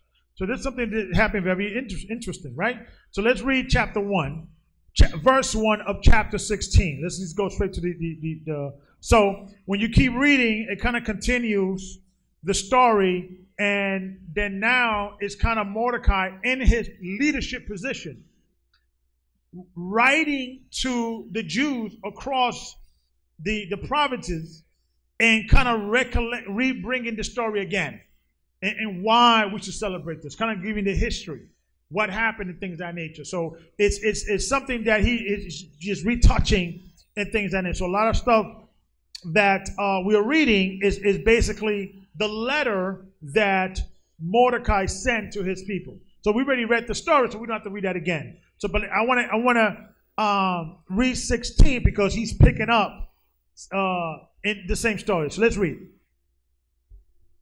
This is the book of Esther. And I think he goes into a deeper understanding, because he also goes into a dream he had in regard of the Most High giving him a dream, and that representing the Most High delivering the children of Israel. So you can read it on your own when you get home tonight. But let's just go to chapter 16 before we can go to the topic. So let's read 16, chapter 1, verse 1.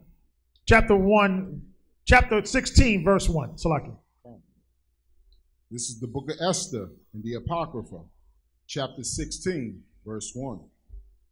The great king Xerxes unto the princes and governors of 170 and 20 provinces from India unto Ethiopia. So the king in the Masoretic text, it kept his name in the Hebrew language, or translated from the Hebrew language, but this one, it was translated from the English language, or the Greek into the English. Okay, so it's going to go into the history of that. It's the same guy. Let's read. And unto all our faithful subjects greetings. Verse 2. Many, the more often they are honored with great bounty of their gracious princes. Come on. And the more proud they are waxen. Come on. And endeavor to hurt not our subjects only, but not being able to bear abundance, do take in hand to practice also against those that do them good. Come on. And take not only thankfulness away from among men. So this letter, if you notice, if you start reading, it's more from the perspective of Mordecai speaking to his people. So because the audience is his people. So a lot of letters, the king probably didn't write this letter, because the king decreed in his record that, you allow the Jews to celebrate this feast every year, right? Twice a day or twice a year. But now this letter is for our record. So it's funny because now Mordecai is speaking about the kingdom he is serving under. So he's going to the history of those people to educate our people. Because since our people were scattered throughout the province, but Mordecai was in the capital. So he was giving them the inside story of that kingdom. Okay, so let's read. Verse 4. And take not only thankfulness away from among men. Come on. But also lift it up with the glorious words of Jude persons that were never good. They think to escape the justice of the Most High. Come on. So it's funny because here's Mordecai, talking bad about the kingdom that he's serving, and Xerxes doesn't even know it, because he's just sending the letter. Because remember, he gave the ring to Mordecai, so you deal with that. The king was just too busy running around fighting against the Spartans, right? Because that's the same guy in the movie 300. And the Spartans were Danites, right? So these are other tribes of Israel that were scattered and things like that. So he was preoccupied with war. So we were giving the history to our people under their nose without they even knowing it. Come on. It was in the Hebrew language. So Xerxes didn't know the Hebrew. He probably knew some word, So he didn't know, okay, you're writing a letter to your people, about the feast day, but he went into more details in regards of the history. Let's read. That were never good, they think to escape the justice of the Most High, that seeth all things and hateth evil. Oftentimes also fair speech of those that are put in trust to manage their friends' affairs, have caused many that are in authority to be partakers of innocent blood. Come on, now jump down to verse 7. Okay, it's the book of Esther, chapter 15, verse 7. 16. 16, Salakia, verse 7 in the Apocrypha. Now ye may see this as we have declared, not so much by ancient history as ye may, if ye search what hath been wickedly done of late through the pestilence behavior of them that are unworthily placed in authority. And that's funny because Here's Mordecai talking to about the Persian means as dogs. You know, they're wicked, they do this, they do that, and things of that nature. And they don't even know that Mordecai is having this conversation with his people. Just read. And we must take care for the time to come. And we gotta take care for the time to come because we're in this condition. So we gotta be mindful of our surroundings and what kind of people we operating with. Read. That our kingdom may be quiet and peaceable for all men. Come on. Both by changing our purposes. Come on. And always judging things that are evident. Come on. With more equal proceedings. So he was giving them advice how to deal with this kingdom. They were under captivity and things of that nature. So, the Most High gave them, a blessing by elevating Mordecai and Queen Esther and all that. But he was still giving them advice on how to operate. Don't tempt the Most High and still operate with wisdom with these people. Let's read. Verse 10. For Ammon, a Macedonian. A what? A Macedonian. I thought Ammon was a Gaggite. A Macedonian. Showing you that the Macedonians were Edomites. Now it came. Let's go to Maccabees 1:1. Showing you that Edom went into that area. Now, where's Macedonian geographically? Well, give me a modern name today. Greece. Close. Because Greece is more where the Spartans were fighting, or they were in that time. Give me another name. Well, let me give you another name. The Caucasus Mountain of Georgia, Russia. There's that region, Turkey, and all that, in the Black Sea. The same place where the so-called Jews, the Khazarians, came from. Right? So let's read to show you the connection. Let's read. This is the book of Maccabees. This is the book of the first Maccabees, chapter 1, verse 1. Come on. And it appeared after that Alexander, son of Philip, read. The Macedonian. The who? The Macedonian. So you see why they took out these records? Because they were putting connections. Because when we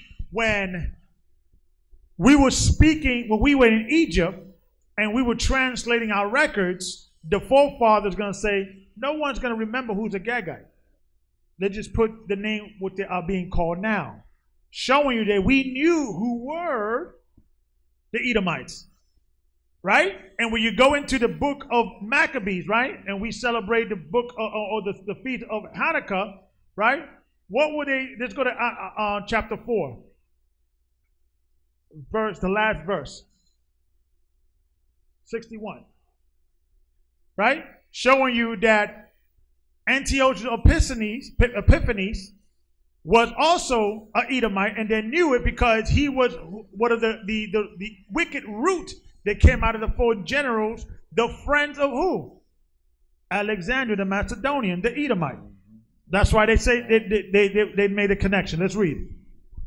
This is the book of First Maccabees, chapter 4, verse 61. Come on. And they set there a garrison to keep it, and fortify Bethsura, to preserve it, that the people might have a defense against Idumea. Because they knew that Rome, right? They didn't put Romans, they didn't put Greeks. They put Idumea. And these are the descendants of who? Alexander the Greek, the what? The Macedonians. You see that? Okay, so let's go back to the book of Esther. We're almost done.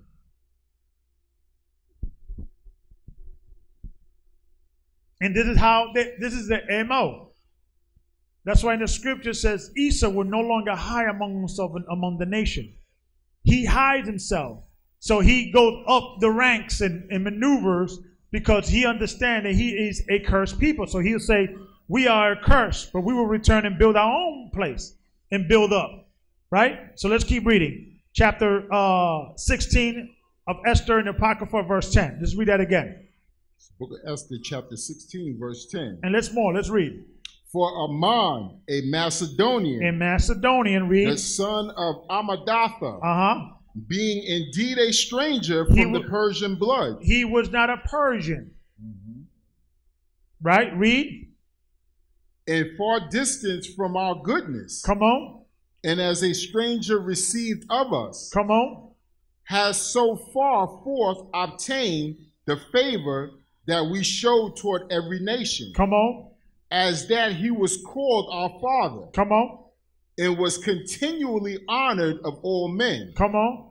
As the next person unto the king. So he was, because the word father is also referring to someone, leader of a house. Okay, so it's going into that. Let's read. Verse 12.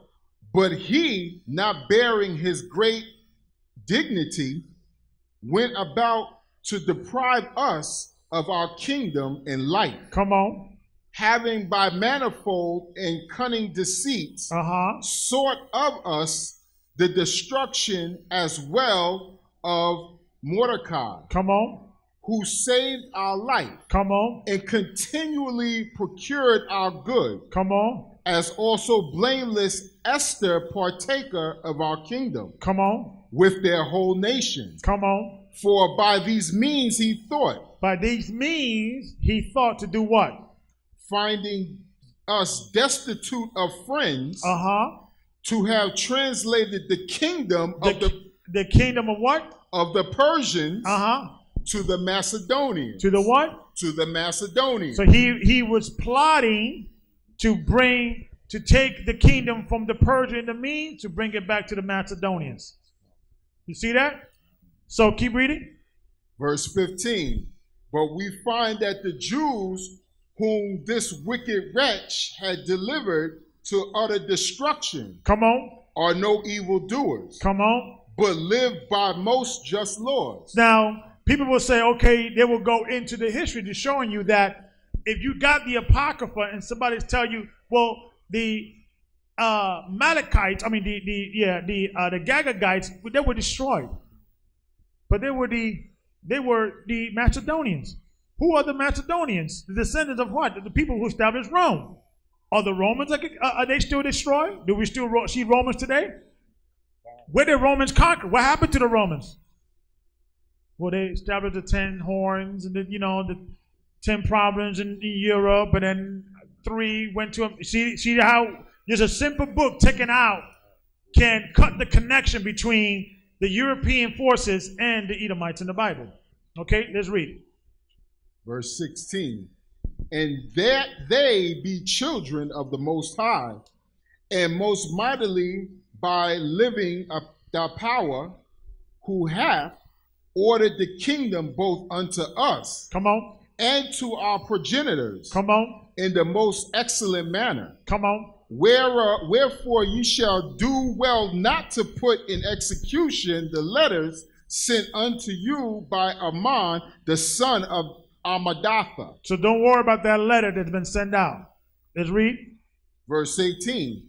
For he that was the worker of these things is hanged at the gates of Susa. Come on. With all his family. Come on. And the Most High Power who ruleth all things, speedily rendering vengeance to him according to his desert. And it's funny because if they would have preserved a Maccabean copy in Hebrew, they probably would have said Alexandria the Edomite. You understand?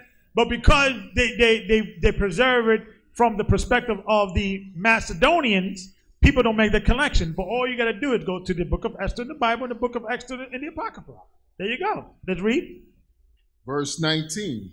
Therefore ye shall publish the copy of this letter in all places, that the Jews may freely live after their own laws.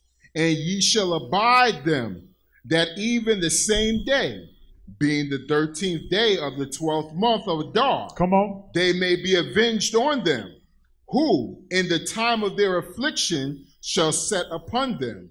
For the almighty power have turned to joy unto them the day, wherein chosen people should have perished. You shall therefore among your solemn feasts keep it in a high day with all feastings. Come on. That both now and hereafter there may be safety to us. Come on. And the well-affected Persians. Come on. But to those which do or conspire against us. And also he was saying, and also those Persians that help us out. These are converts. These are proselytes. Okay? So to show you that we all would have Gentiles that can among us if they came correct. Okay? Let's read. But to those which do conspire against us, a memorial of destruction. Let's keep reading. Therefore, every city and country whatsoever, which shall not do according to these things, shall be destroyed without mercy, with fire and sword, and shall be made not only unpassable for men, but also most hateful to wild beasts and fowls forever. Let's give all praise to the Most High.